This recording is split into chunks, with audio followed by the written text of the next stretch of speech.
नमो विष्णुपादाय कृष्णप्रेष्ठाय भूतले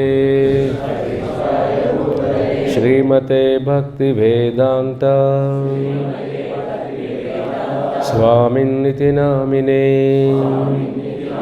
नमस्ते सारस्वते देवे गौरवाणी प्रचारिणे निर्विशेष शून्यवादी पाश्चात्य देशतारिणे। जय श्री कृष्ण चैतन्य प्रभु नित्यानंद श्री अद्वैत गदाधर श्रीवासादि गौरभक्तवृंद। हरे कृष्णा कृष्ण कृष्णा हरे हरे हरे राम राम राम हरे हरे। ओम नमो भगवते वासुदेवाय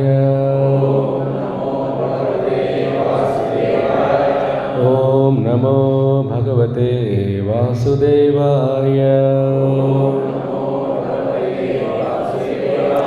ओम नमो भगवते वासुदेवाय।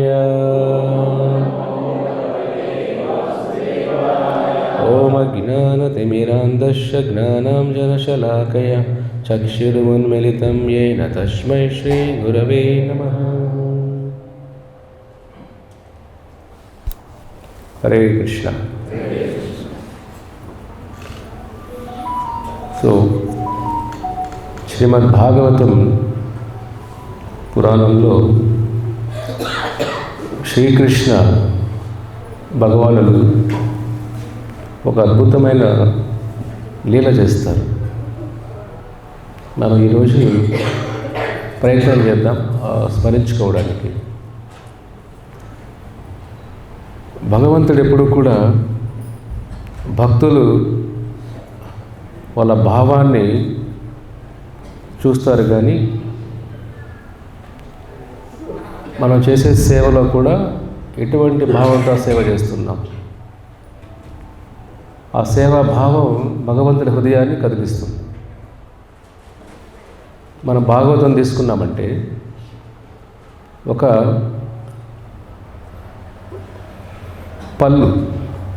పండ్లు అమ్మే ఆవిడ, ఫ్రూట్స్ పండ్లు అమ్మే ఆవిడ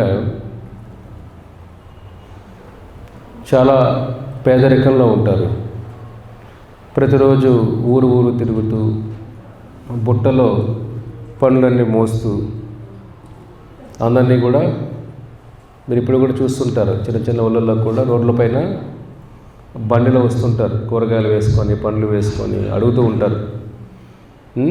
అవునా కదా? సో కూరగాయలు ఉంటే కొంతమంది అక్కడే కొనుక్కునే వాళ్ళు ఉంటారు కూడా. ఇది తరతరాల నుంచి వచ్చిన పద్ధతి. ఈ పెద్ద ఆవిడ తన జీవనాధారం కోసం ఆ పండ్లు బుట్టలు వేసుకొని అలాగా వీధుల్లో అంతా తిరుగుతూ ఆ పండ్లు అమ్ముకొని జీవనం సాగించేది. ఒక్కొక్కసారి అమ్ముడవుతాయి, ఒక్కొక్కసారి అమ్ముడవు. కానీ ఆవిడకి ఎప్పుడు కూడా ఒక బలమైన కోరిక. ఎందుకంటే తను ఎప్పుడూ ఆ పండ్లు అమ్మడానికి వెళ్ళినప్పుడు కానీ కృష్ణ భగవాను కనపడతారేమో అని ఒక కోరిక ఉండేది, కృష్ణుని చూద్దామని. ఎందుకంటే కృష్ణ గురించి ఆవిడ చాలా వినేది, వాళ్ళ దగ్గర వీళ్ళ దగ్గర వినేది. కృష్ణ భగవాన్ ఎలా ఉంటారు, చిన్న పిల్లవాడే కానీ ఎంతో ఆయన లీలల గురించి అంతా వినేది. ఒక కోరిక పుడుతుంది, భగవంతుని చూడాలి, కృష్ణుని చూడాలి అని. కానీ ఇది మీరు చూసారంటే తను రోజు వెళ్తూ ఉంటుంది, మథుర బృందావనంలో కూడా వస్తుంది. బృందావనంలో కూడా వచ్చి గోకుల నందభవనం, కృష్ణుడు పెరిగిన ఊరు గోకుల, అక్కడ కూడా ప్రతిరోజు ఆ ఏరియాలో వచ్చి పండ్లు అమ్ముతూ ఉండేది. సరే కృష్ణ భగవాన్ కనపడతారేమో ఒక పూటైనా అని ఎదురు చూస్తూ ఉండేది. కానీ ఆవిడ కృష్ణుడి యొక్క దర్శనమే దొరకదు. కానీ మనసులో ఏమో కృష్ణుని చూడాలని తపన ఉంటుంది. కానీ తను వృత్తి ధర్మం కూడా చేసుకోవాలి, పండ్లు అమ్ముకుంటేనే కుటుంబం నడుస్తుంది. అవి చేసుకుంటూ కానీ కృష్ణుని ఒకరోజైనా దర్శనం ఇస్తాడేమో అని ఒక నమ్మకం ఉండేది. రోజు అదే ఏరియాలో ప్రయత్నం చేస్తున్నా కానీ ఆవిడకి దర్శనం దొరకదు. సో ఏమిటిది, మనం ఇక్కడే ఏరియాలో మనం రోజు తిరుగుతున్నామే, అదే వీధుల్లో తిరుగుతున్నామే, కానీ కృష్ణుని చూసే అదృష్టం మనకు లేదే. ఇది మొదటి నేర్చుకోవాల్సింది. మనం అనుకుంటే భగవంతుడిని దర్శనం చేసుకోలేము. ఇప్పుడు మన దగ్గర ఒక పవర్ ఉంది, పలుకుబడి ఉంది, ధనం ఉంది, దీంతో మన భగవంతుడిని దర్శనం చేసుకోలేము. మనం అనుకుంటే లొంగిపోయే తత్వం కాదు భగవంతుడిది. చాలామంది అనుకుంటాం ఇది ఇటు అటు మార్గాలు వెతుక్కుంటాం భగవంతుడిని ఎలా దర్శనం దొరకాలి అని. ఆవిడ అన్ని ప్రయత్నాలు చేసినా అందరికీ కృష్ణుని దర్శనం దొరుకుతుంది బృందావనంలో. కానీ ఆ పండ్లు అమ్ముకునే ఆవిడికి దర్శనం దొరకలేదు. అప్పుడు మనసులో బాధపడుతూ ఉంటుంది, ఏం చేయాలి, కృష్ణుని దర్శనం లేకుండా ఎలా వెళ్ళాలి నేను అని ఒక సంకల్పం పట్టుకుంటుంది. ఈరోజు ఎలాగైనా కృష్ణుని దర్శనం అయినాకే వెళ్ళలేదని నేను ఇక్కడ చనిపోయినా పర్లేదు, ఈ భావన ఉండాలి. భగవంతుడు సేవ అందరికీ ఇవ్వడు. భగవంతుడికి కృష్ణ భగవాన్ ఎస్పెషల్లీ కృష్ణుడికి మీరు అందరినీ కలిపేద్దండి. సాయిబాబాని, ఈ బాబాని, ఆ బాబాని, దేవతలు అందరినీ కలిపి కిచిడీ చేసేద్దండి. భగవతత్వం వేరు. ఈ బుర్ర కొన్ని కోట్ల జన్మలంత శుద్ధి అయితే తప్ప ఆ తత్వం అర్థం కాదు. ఇది అర్థం కావాలంటే ముందు లోపల హృదయం శుద్ధిగా ఉండాలి. ఇక్కడ శుద్ధిగా లేకుండా ఇక్కడ బలు వెలగదు. అందరూ ఒకటే అనుకునేస్తాం. అందరూ తండ్రులు ఒకటేనా? అందరూ తల్లులు ఒకటేనా? కాదు కదా. సృష్టి అంటేనే రకరకాల దేవతల నుంచి దేవగుణాలు, గ్రహాలు, ఇవన్నీ ఒక అధిపతి. 2-3 ప్రధానమంత్రులు ఉంటారా దేశానికి? 2-3 తండ్రులు ఉంటారా ఒక బిడ్డకి? సో అందుకే అన్ని కిచిడీలు భగవద్గీత అందుకు కృష్ణుని వివరిస్తాడు. సృష్టి అంటే ఏమిటి, దైవం అంటే ఏమిటి, ఎవరికి తెలియదు దైవం అంటే. అడగని మీ ఊర్లో వెళ్ళందరినీ. భగవద్గీత సత్సంగాలు రాని వాళ్ళకి దైవత్వం గురించి తెలియదు. అందరూ దేవుడు అనేస్తారు. రేపు వెళ్ళి వేప చెట్టు కింద మహిమలు ఉంటాయంటే అది కూడా దేవుడు చేస్తాం మనం. వేప చెట్టు కింద రాళ్ళు, మహిమల రాళ్ళు కూడా బొట్లు పెట్టి పూజలు చేస్తాం మనం. భగవంత్ తత్వం వేరు. భగవత్ తత్వానికి అన్ని చోట్ల భగవంతుడే, అన్నీ భగవంతుడు కాదు. God is ఎవ్రీవే, not everything is God. అది ఇంగ్లీష్లో స్టేట్మెంట్. అది ఆచార్యులు చెబుతారు, God is everything, not everything is God. దైవం అంటే అన్నీ ఆయనవే, అన్నీ భగవంతుడు కాదు. ఆ రాళ్ళు రప్పలు కూడా భగవంతుడేనా? చెట్లు కూడా భగవంతుడేనా? కానీ ఆయన శక్తి, నడిపించే శక్తి అంతా ఏమైంది ఆయనదే కదా. ప్రతి సృష్టిని నడిపించేదంతా కూడా ఆయన శక్తి నడిపిస్తుంది. కాబట్టి ఆయనకు తెలియదంటే ఏమి లేదు సృష్టిలో, అన్నీ ఆయన తెలిసే జరుగుతాయి. అలా అని చెప్పి అన్నీ భగవంతుడు కాదు. కాబట్టి మనం ఫస్ట్ భగవత్ తత్వాన్ని తెలుసుకుంటే అప్పుడు భగవంతుని దర్శనం చేసుకోవాలో మార్గం కనపడుతుంది. అందరూ ఒకటేలే, అందరూ దేవతలు ఒకటేలే అన్నప్పుడు మనకి ఆ భావన ఉందా? ఊర్లో అందరూ నా తల్లులే, మన తల్లే మంచిగా ఇంట్లో పెట్టి చూసుకుంటాం, అందరితో అలాగే చూసుకోవాలి కదా. మరి కాదు. దైవం ఎప్పుడు కూడా ఒక్కరే, తండ్రి ఒక్కరే, భగవంతుడు కూడా ఒక్కరే. ఆ ఒక్కరెవరు తెలుసుకోవడానికి కొన్ని జన్మలు పడుతుంది. ఒక సాధు సాంగత్యం లేకుండా ఆ తత్వం బోధపడదు. ఇప్పుడు మీకు కొద్దిగా, ఇప్పుడు మీకు నమ్మం పర్లేదు, తప్పేం లేదు. ఇప్పుడు ఎల్కేజీ వాడికి అని చెప్తే ఏమర్థం అవుతుంది? వాడికి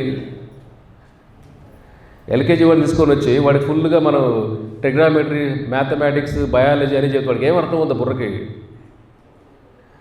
వాడికి అర్థం కాదు. దధామి బుద్ధి యోగంతం ఏనమా ఉపయాంతితే. భగవంతుడి కృప లేకుండా ఆయన గురించి తెలుసుకోలేం. మన ఎన్ని ప్రయత్నాలు చేసినా ఆ తత్వం లోపలికి వెళ్ళదు. ఎందుకంటే ఇవన్నీ గేట్లు ఉంటాయి లోపల. ఏం గేట్లు అవి?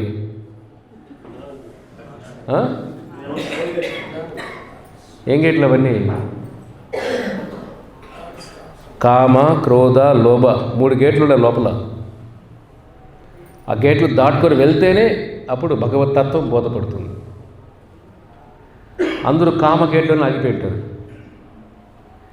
కాబట్టి, లేదా క్రోధం, లోభం, ఈ గేటు దాటుకొని వెళ్తేనే కదా ఆ జ్ఞానం బోధపడుతుంది. బహునాం జన్మ నామంతే జ్ఞానవాన్ మా ప్రపంచతే.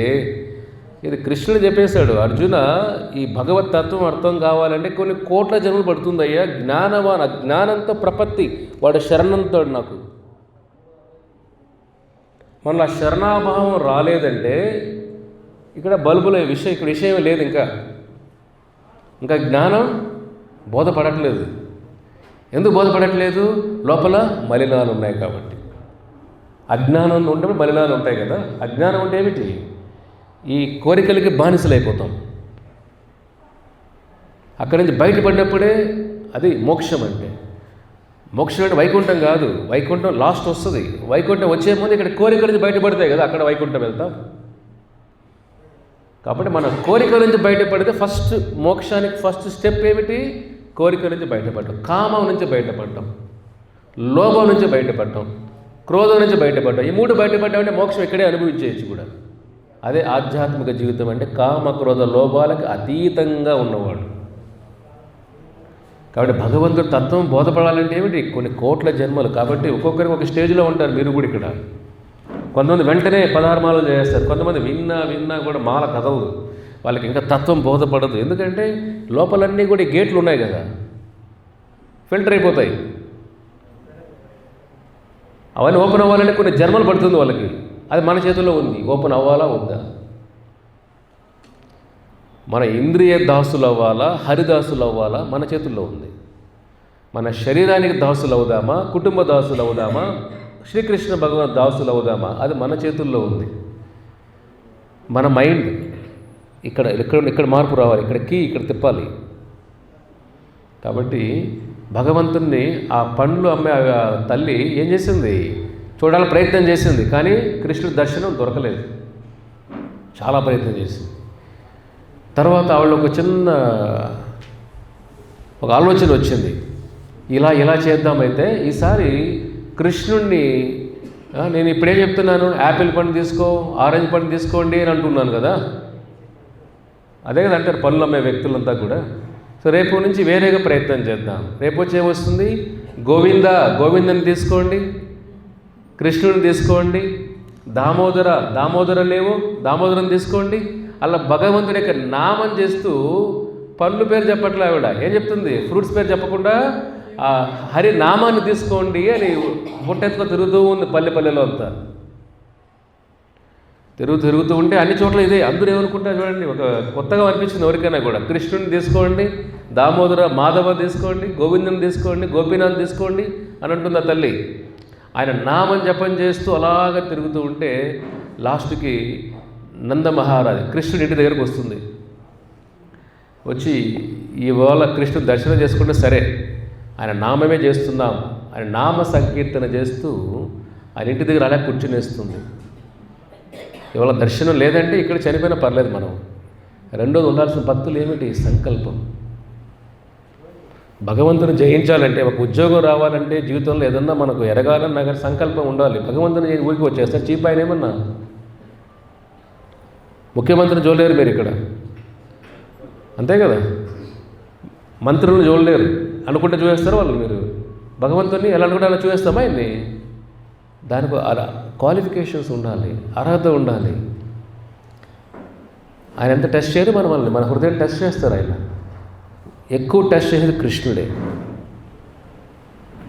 మిగతాలో టెస్ట్ చేయరు, మిమ్మల్ని అడిగింది ఇచ్చేస్తూ ఉంటారు అలాగ కర్మానుసారం. అదేమనుకుంటారు? వాళ్ళు ఇస్తారు అనుకుంటారు. మీ డబ్బులే అవి. ఇప్పుడు బ్యాంకుకి వెళ్ళి డబ్బులు ఇస్తారనుకోండి, బ్యాంక్ ఎంత మంచిదండి, ఎస్బీఐ నా అసలు డబ్బులు ఇచ్చేస్తుంది. చెప్పండి, బ్యాంకులకి వెళ్తే డబ్బులు ఎవరివి? తెలియలేని ఏమనుకుంటాడు, బ్యాంకు తల్లి కన్నా మంచిదిగా ఉంది, డబ్బులు ఇచ్చేస్తుంది అనుకుంటారా లేదా? ఇప్పుడు బ్యాంకు తెలియకుండా డెబిట్ కార్డులు, సేవింగ్ అకౌంట్లు, కరెంట్ అకౌంట్లు, ఇది ఏటీఎం కార్డు ఇవే తెలియకుండా అమాయకత్వం ఉన్న వాళ్ళకి బ్యాంకు ఏదో సైన్ పెట్టి డబ్బులు ఇచ్చేస్తుందంట అక్కడ. అనిపిస్తుందా లేదా? బ్యాంకు డబ్బులు ఇచ్చేది మీ డబ్బులే కదా, మీరు డబ్బులు ఇవ్వకుండా బ్యాంక్ అడిగండి, ఇస్తారా మీకు? అది లోన్, అది వేరే. ఇక్కడ కూడా అంతే. ఇక్కడ కూడా ఏమిటి, ఏ దేవతలు మీరు ఆరాధన చేసినా మీ అకౌంట్ ఉంటేనే వాళ్ళు ఆయన మీకు ఇస్తున్నారు అంతే. ఇది గుర్తుపెట్టుకోండి. ఎప్పుడు కృష్ణుడి గీతలో చెప్తారు కదా, 7th చాప్టర్ చెప్తారు, 7వ అధ్యాయంలో భగవద్గీతలో ఆయన, అర్జున అవిధిపూర్వకం నువ్వు ఏ దేవతల దగ్గరికి వెళ్ళినా అది నా దగ్గరకు వస్తుంది ఫైల్. నువ్వు అమ్మవారి దగ్గరికి వెళ్తావా, ఆవిడ నా శక్తి, నేను చెప్పిన వినాల్సిందే. మయా జక్షేన ప్రకృతి, ఆ పార్వతి ఎవరు?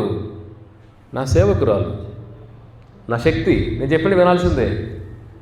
ఫైల్ నా దగ్గరికి వస్తుంది. నువ్వు ఏ 33 కూడా దేవతలు ఎవరి దగ్గరికి వెళ్ళిన ఫైల్ ఎవరి దగ్గర నా దగ్గర రావాల్సిందే. అందుకే అవిధిపూర్వకం. అదేమిటి, ఇది సరైన మార్గం కాదు, డైరెక్ట్ నా దగ్గరికి రావయ్యా. ఇప్పుడు మీ ఇంట్లో మీ తల్లిదండ్రులకు మాట చెప్పాలనుకోండి, ఊరంతా తిరిగేసి లాస్ట్ వాళ్ళ దగ్గరికి వెళ్తుంది మెసేజ్, ఎలా ఉంటుంది వాళ్ళకి? చెప్పండి. ఇంట్లో ఉప్మా చేయి, డైరెక్ట్గా చెప్పరు మీకు, పక్కన వాళ్ళకి చెప్పి మావిడికి చెప్పండి అయ్యా, పక్కన వాళ్ళకి చెప్పి పక్కన లాస్ట్ ఊరం తిరిగి మీకు వస్తుంది మెసేజ్. మీకు ఏమనిపిస్తుంది? మీ ఆయన వదిలేస్తారా మీరు?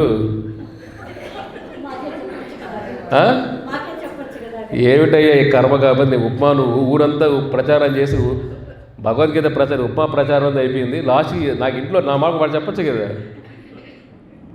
అనిపిస్తలేదా? మనకి ఈ అలవాట్లు అందరి దగ్గర ఉంటాయి, డైరెక్ట్ చెప్పరు. అక్కడ ఇక్కడెక్కడ చెప్పడం, కొన్ని విషయాలు వాళ్ళ దగ్గర చెప్పించడం, వీళ్ళ దగ్గర చెప్పించడం, ఇంట్లో సమాచారం డైరెక్ట్గా మాటది అయిపోద్ది కదా. కృష్ణుడు చెప్పేది అదే. అరే తండ్రి నేను, మాత దాత పితామహ, నా దగ్గర దాపరికాలు ఎందుకురా నీకు? ఊరంతా తిరిగి వస్తావు, అన్ని పూజలు వ్రతాలు లాస్ట్ నా దగ్గరికి వస్తుంది ఫైల్ అంతా. నేనే పూజ చేయమని నిన్ను నామం చేయరావు బాబు, ఫ్రీగా అది చేయం, మనం ఏవేవో చేస్తాం, లాస్ట్కి ఆయన శాంక్షన్ సైన్ పెడితేనే జరుగుతాయి. అది భగవద్గీత చేత ఏంటంటే, ఏ దేవత ఆరాధన చేసినా భగవంతుడు కృష్ణ భగవాన్ ఆజ్ఞ లేకుండా ఏది జరగవు. అందుకే అవిధిపూర్వకం అంటారు కృష్ణ గీతలో. అవిధిపూర్వకం, ఇది సరైన విధి కాదయ్యా అని అంటారు ఆయన. మీకు సాక్షాత్ భగవంతుడు లింక్ ఉంటే అక్కడ ఎందుకు తిరగాలి మీరు? అదే జరిగేది ఇక్కడ. ఇప్పుడు ఆ తల్లి ఎలా హరినామం జపం చేసింది, గోవింద మాధవ తీసుకోండి, గోవిందం తీసుకోండి, మాధవం తీసుకోండి అంటుంటే ఇంటి దగ్గర కూర్చునే సంకల్పం, ఇవాళ కృష్ణుని చూడాల్సిందే నేను. మనలో సంకల్పం అంటే ప్రతిరోజు భగవంతుని చూడొచ్చు మనం. మనకు ఆ సంకల్పం లేదు కదా లోపల, ఎందుకంటే ఆత్మశుద్ధి ఉంటే సంకల్పం వస్తుంది. ఆత్మశుద్ధి లేనప్పుడు ఆ సంకల్పం రాదు. అన్నీ సాధించాలనుకుంటాం భగవంతుని తప్ప, ప్రపంచాన్ని జయించాలనుకుంటాం, ఆ ప్రపంచాన్ని పుట్టించిన భగవంతుడు తప్ప. భక్తుడంటే ఏమిటి? భగవంతుని జయించాడు, ప్రపంచాన్ని జయించేసాడు వాడు. యో మామేవం అసమ్మూఢో జానాతి పురుషోత్తమం. నెక్స్ట్ లైన్ ఏమిటి? సర్వభావేన భారత. అర్జున యోమామ అసమ్మూఢో జానాతి పురుషోత్తమ. ఎవరైతే నన్ను తెలుసుకుంటారో అర్జున, పురుషోత్తమ, సర్వ జగత్తుకి నేనే పురుషుడు, నేనే సృష్టికర్త, నేనే లయకర్త, నేనే అన్ని జీవరాశుల తండ్రి నేనే తెలుసుకుంటాడో వాడు అన్ని వేదాలు చదివేసిన వాడు. వాడికి వేరే చదవాల్సినవి లేదు ఇంకా. ఇది భగవతత్వం. భగవద్గీత 15వ అధ్యాయం 19వ శ్లోకం. కాబట్టి పురుషోత్తమ జానాతి, ఇంకేం తెలుసుకోలేదు లేదయ్యా సృష్టిలో నువ్వు ఇంకా అని అంటారు స్వామి కృష్ణ భగవానుడు. కాబట్టి ఆ సంకల్ప బలం ఉండాలి. ఇంకా ఏం తెలుసుకోవాలి? ఆయన తెలుసుకున్న తర్వాత ఇంకేం తెలుసుకోవాల్సిన అవసరం లేదు సృష్టిలో. ఆయన శక్తిని మనం కొలవలేము. ఇప్పుడు మీ ఊళ్ళో అన్ని వీధుల పేర్లు తెలుసా మీకు? చెప్పండి. ఇక్కడ 50-60 ఉన్నారు మీరు ఇక్కడే. అన్ని వార్డుల పేర్లు, వీధుల పేర్లు, అన్ని సందుల పేర్లు తెలుసా మీకు? ఇంక ఈ ఊరే తెలియనప్పుడు మీకు ఈ లోకమే తెలుస్తుంది మీకు. ఇంకా మీరు పుట్టి పెరిగిన ఊరే మీకు సరిగ్గా తెలియనప్పుడు ఈ లోకాన్ని ఏం తెలుసుకుంటే ఏం అర్థమైన లోకం గురించి మీకు ఇంకా?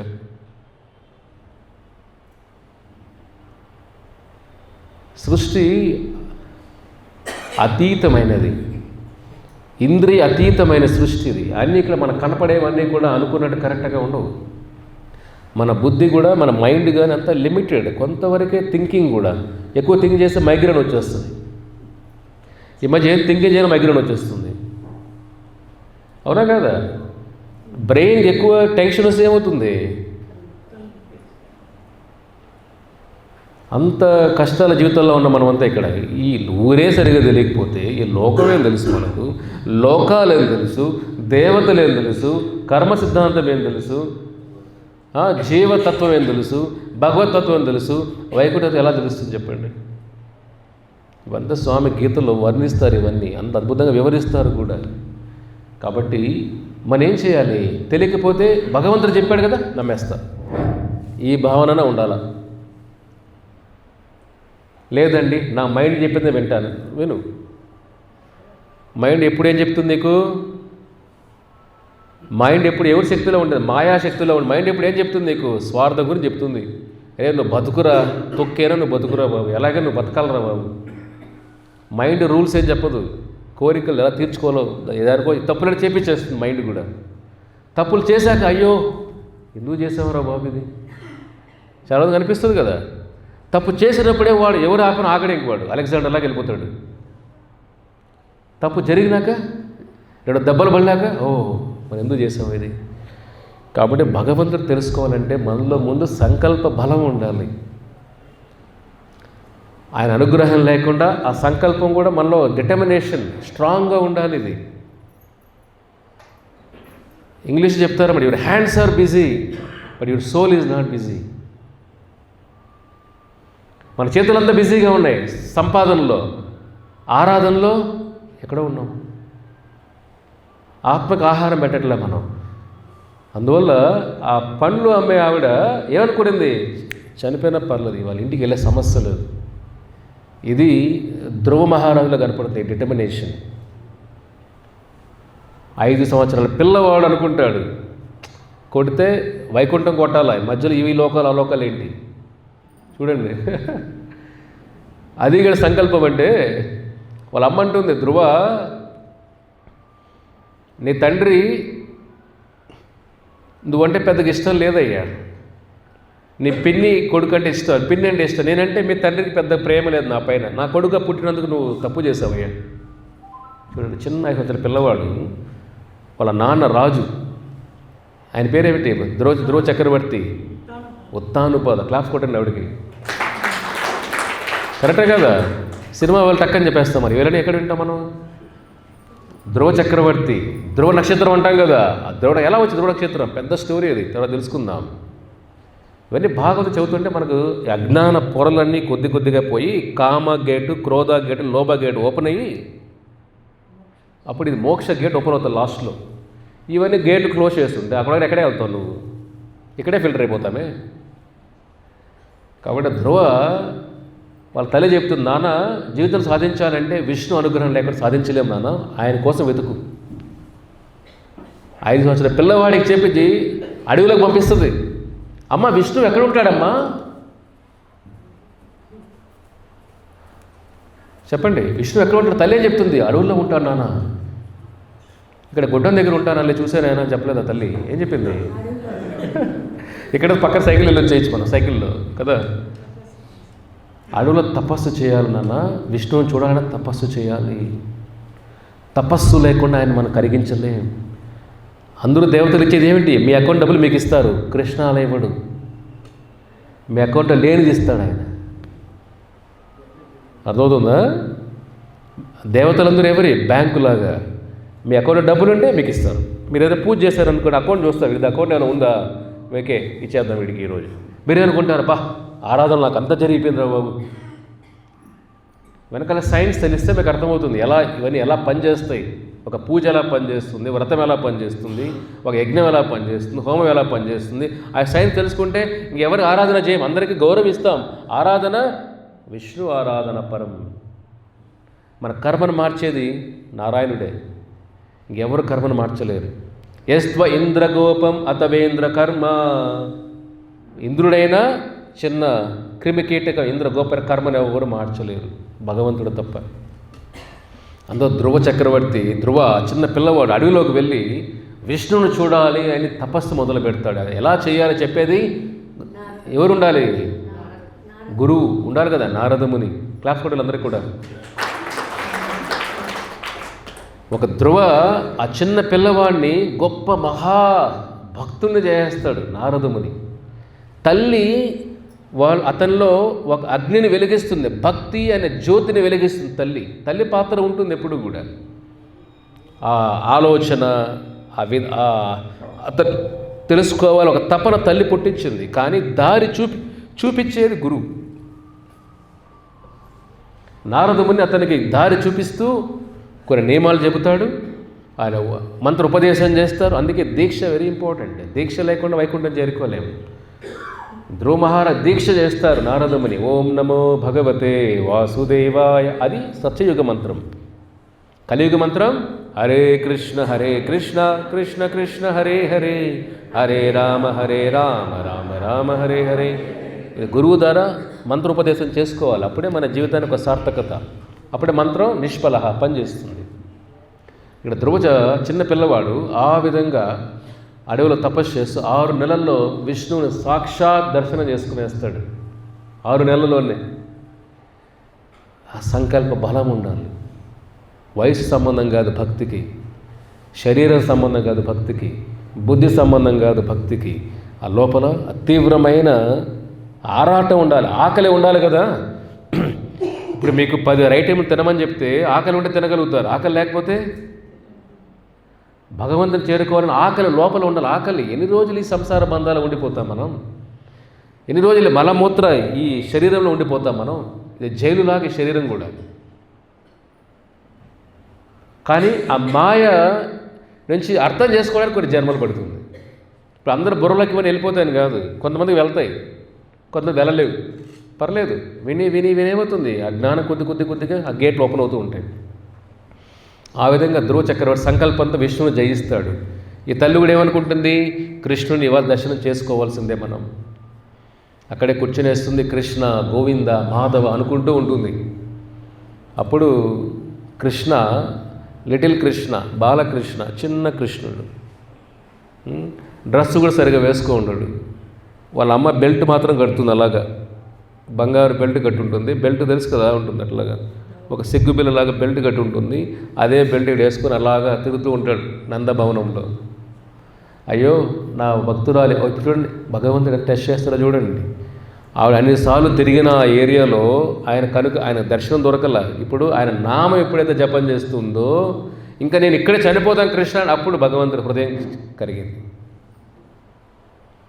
ఆయన హృదయం కరగాలంటే మనలో ఒక భావం ఉండాలి, ఒక ఆదృత, ఆరాటం, తపన, తాపత్రయం ఇవి ఉండాలి. ఆకలి ఉండాలి భగవంతుడి కోసం. మనకు ఆకలి ఎక్కడ చచ్చిపోయింది. సత్సంగాల కోసం ఆకలి కొద్ది మొదలవుతుంది. సత్సంగం లేకపోతే ఆకలి ఏమవుతుంది? అజీర్ణం. ఇప్పుడు జీర్ణం లేని వాడికి ఫుడ్ మీద ఆకలి చాలా ఇంట్రెస్ట్ ఉంటుందా? వాడికి ఫుడ్ నుంచి విరక్తి, ఏం తినాలరా బాబు అంటాడు. అదే జీర్ణం బాగా అయ్యేవాడికి వివాహ భోజనంబులాగా వాడు ఎన్ని పెట్టినా టకటక బౌలు అయిపోతూ ఉంటాయి. కెమెరాలాగా అట్లా అయిపోతూ ఉంటాయి. ఇక్కడ కరెక్టే కదా? జీర్ణం లేకపోతే ఏం తినలేడు, తాగాలి అప్పటేట్ ఉండదు వాడికి. బలవంతంగా తిండి ఏమవుతాయి? కక్కేస్తాడు. అబ్బా అలా కాదురా. కాబట్టి భగవంతుడి పైన ఆకలి ఉండాలి. ఆకలి ఉన్నవాడి కృష్ణ కథ లోపలికి వెళ్ళి వాడి హృదయాన్ని శుద్ధి చేసి వాడిని ముందుకు తీసుకెళ్తుంది. ఆకలి ఉండాలి భగవంతుడి పైన. ఎప్పుడైతే ఆ తల్లిలో ఆకలి మొదలైందో అప్పుడు కృష్ణ భగవానుడు సరే అని ఆడ పండ్లు అమ్ముతుంది కదా. సరే ఏమైనా మనం ఎలా కొనాలి పండ్లు చూడండి, భగవంతుని ఆలోచిస్తారు. అప్పుడు వాళ్ళ ఇంట్లో రైస్ ఉంటుంది, బియ్యం. చిన్ని బుల్లి చేతులతో కృష్ణ ఇలా పట్టుకొని వస్తాడు బియ్యం. అర్థమవుతుందా? ఆవిడకైనా బియ్యం చేతున్న పండు అడుగుదామని పట్టుకొని వస్తాడు. అట్లాగా చిన్న ఇంతే కృష్ణుడు ఇంతే ఉంటాడు. బుడి అడుగులు అలాగా వేస్తూ బియ్యం తీసుకొని ముచ్చటగా ఉంటాడు స్వామి. అర్థమవుతుందా? ఆ లీలని వేదాలు కూడా వర్ణించలేమంటారు ఆచార్యులు. భగవంతుడి యొక్క లీలని వేదాలు కూడా వర్ణించలేవు. అది కృష్ణుడు చేసిన లీలలన్నీ కూడా ఏ అవతారం చేయలేదు. కాబట్టి భగవంతుడు వచ్చినప్పుడు అలాగా బియ్యం తీసుకొని వస్తుంటే మధ్యలో దారులంతా పడిపోతుంది, చిన్న చేతులు కదా, గ్యాపులు అంతా పడిపోతుంది. అక్కడికి వచ్చే కొద్దిగా 2 గింజలు ఉంటాయి అంతే చేతిలో. అది చూసి కృష్ణ ఓకే, ఆవిడ ఉంటుంది పండుగ, కృష్ణ నాకు పండు కావాలి అంటాడు. సరే నాకు ఏం తెచ్చావు నువ్వు అంటే, అయ్యో ఇదే ఉందే అంటాడు. 2 గింజలు ఉంటాయి, బియ్యపు గింజలు. సరే పర్లేదు, అయితే నా ఒళ్ళోకి వచ్చేవాళ్ళు అంటుంది. ఒళ్ళోకి వచ్చాయని అమ్మ అని పిలువ ఉంటుంది. అప్పుడు నీకు పండ్లు ఇస్తానంటుంది. చూడండి, ఎప్పుడైతే ఆ తల్లి ఆ కృష్ణ మధుర యశోద కృష్ణను చూస్తున్న తన్మయత్వంలో ఆవిడికి తెలియదు, ఒళ్ళంతా పులకరించిపోతుంది. ఇదొకటి, భగవంతుడు నామమైన, ఆయన దర్శనమైన, ఆయన భక్తి అయిన ఏదైనా ఒళ్ళు పులకరించిపోవాలి. అది టెస్ట్, అది ఒళ్ళు పులకరించాలా, గూస్ బంప్స్ రావాలా. అర్థమవుతుందా? ఒళ్ళు పులకరించాలి భగవంతుడు చూసినప్పుడు. ఇప్పుడు ఆ తల్లికి అది పులకరించిపోతుంది. ఆ కృష్ణుడు ముద్దు మాటలు మాట్లాడుతుంటే అలాగా నా ఒళ్ళో కూర్చోవాలి కృష్ణ అంటుంది. అలా చూస్తాడు. అలాగా ఆయనే తెలుసు ఆయనకి, నా భక్తురాలు పాపం చూడండి, భగవంతుడు పేదరాలే ఈవిడ, పనులు అమ్ముకుంటుంది. ధనవంతులు భావన ఎలా ఉంటుంది రోజు చూస్తాం సమాజంలో మనందరం కూడా. ఈ భావన సాక్షాత్ సర్వలోకమైన లక్ష్మీపతి, ఆవిడ చిన్న పేదరాలు ఒళ్ళో కూర్చుంటాడు. కూర్చొని ఆవిడ చెప్పినట్టే అమ్మ అని అంటాడు. ఆ బియ్యపు గింజలు అలాగా తీసుకుంటుంది ఆ తల్లి, తీసుకుని దాంట్లో వేస్తుంది. కృష్ణ దాంట్లో అట్లాగా వేస్తాడు. పండ్లు తీసుకో కృష్ణ అంటే, ఆయన చిన్న చేతులు ఎన్ని పండ్లు తీసుకుంటాయి? మొత్తం నీకే తీసుకెళ్ళి కృష్ణ అంటే కొద్దిగా ఎంత చిన్న చేతులు 2-3 పండ్లు పడతాయి అంతే. ఆయన చిన్న చేతులు అలాగా పట్టుకొని వెళ్ళి యశోదకి ఇస్తాడు. తర్వాత ఆవిడ హృదయం అంతా కూడా, అబ్బా ఇవాళ కృష్ణుడు దర్శనం చేసుకున్నా, నాకు ఇంకేది వద్దు ఇది అనే ఆత్మతృప్తి. చూడండి, ఒక జీవుడికి పరమాత్మ దర్శనం దొరికిన తర్వాత ఈ లోకమంతా కూడా తుచ్చం, అన్టచబుల్ అంటాం దీన్ని. తుచ్చం అంటే అన్టచబుల్, టచ్ చేయలేము. ఇంకా మలమూత్రాలు టచ్ చేస్తా మనం. ఈ లోకం తుచ్చం అని అంటారు ప్రహ్లాదుడు భాగవతంలో. ఈ తుచ్చాన్ని మరేమనుకుంటారు? అలంకరించుకుంటున్నాం.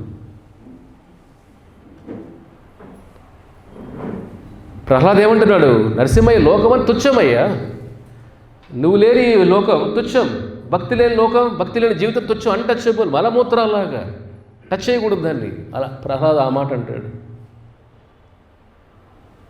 ఇది టెస్ట్, మన హృదయం మారిందా, మోక్షాన్ని మనకు వస్తుందా లేదా, లేదంటే ఇంకా జన్మలో తీసుకోవాల్సిందే.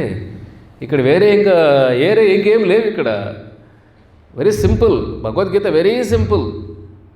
దీనిలో కన్ఫ్యూజన్ ఏం లేవు. కన్ఫ్యూజన్ మన మైండ్లో ఉన్నాయి, ఇక్కడ కాదు. ఎప్పుడైతే ఈ మాటలు ఆవిడ తల్లి తలడిల్లిపోతుందో కృష్ణుని చూసి, అందాన్ని చూసి, ఇది కదా తన్మయత్వంలోకి వెళ్ళిపోవాలి. భగవంతుడి గురించి వినేటప్పుడు, ఆయన నామని చెప్పేటప్పుడు మన హృదయం స్పందించాలి.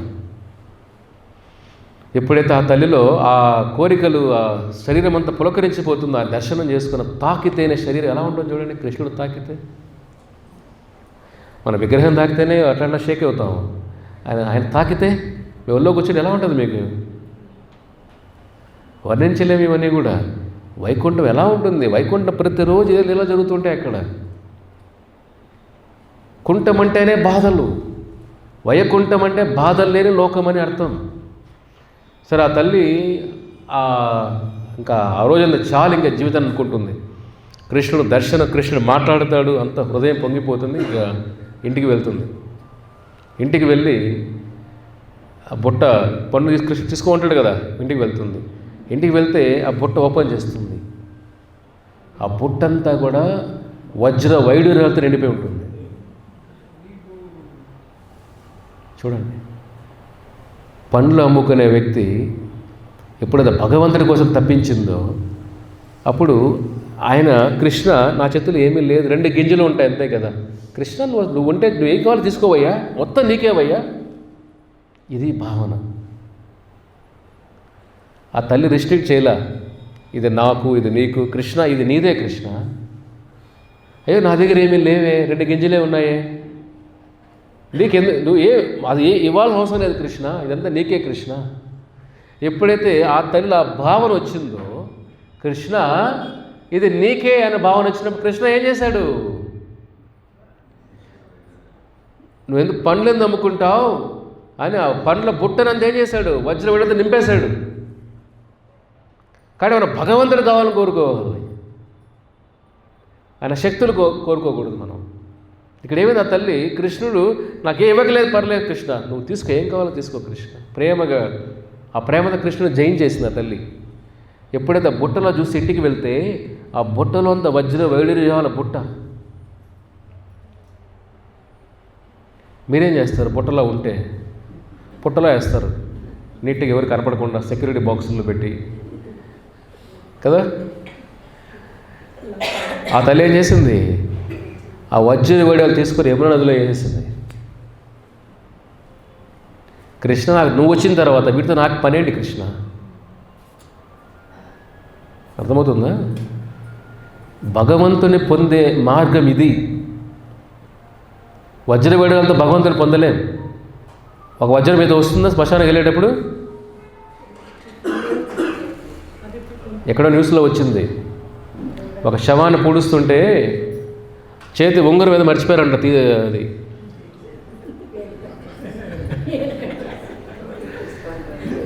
ఏం జరిగిన తర్వాత తవి తీసుకుంటే పర్లేదు, అది రావట్లేదు ఎంతవరకైనా. ఏం చేశారు? ఏలే కట్ చేశాడు. పోతే ఇది ఇంపార్టెంట్. రావట్లే ఉంగరం వాళ్ళకి. ఏలే శవాన్ని ఏళ్ళు కట్ చేశారు. ఇది మన పరిస్థితి.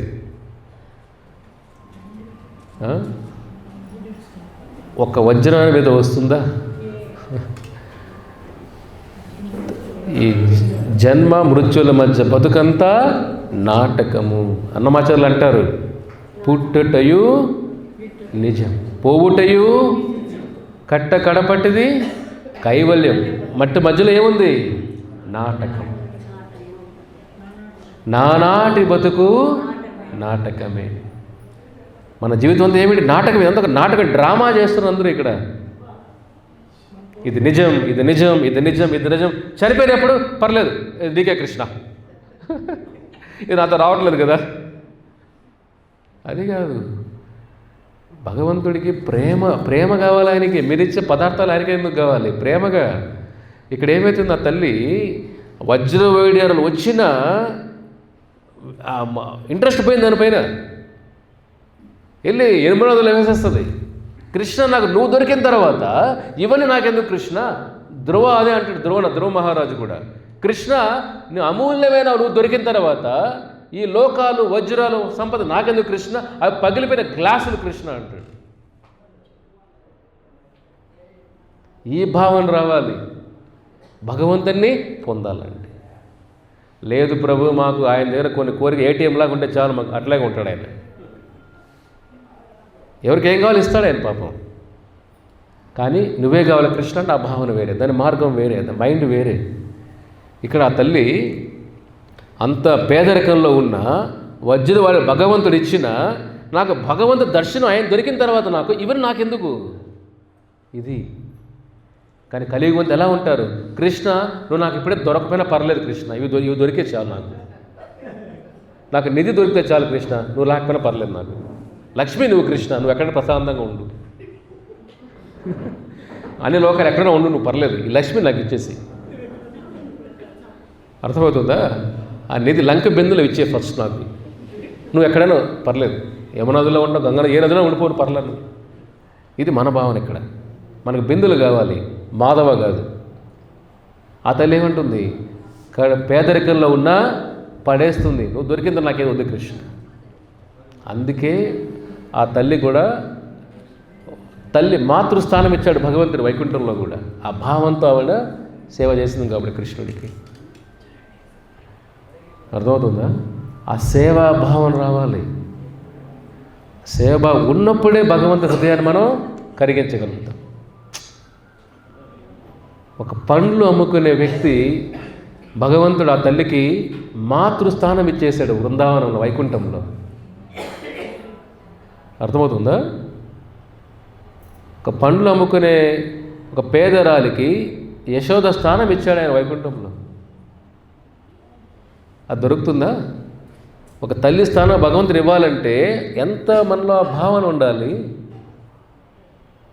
కానీ మానవ జీవితం అని తెలుసుకోవడం కోసం ఇది. మన బతుకు ఏమిటి చూస్తున్నాం, బయట చూస్తున్నాం, శవాల్లో కూడా వదలట్లే. బయట పరిస్థితి అలా ఉంది కదా, కోసేయడం ఏంటి చెప్పండి పాపం. ఎంత దారుణంగా ఉన్నాం మనం. ఎంత మనిషి దిగజారిపోయి చూడండి.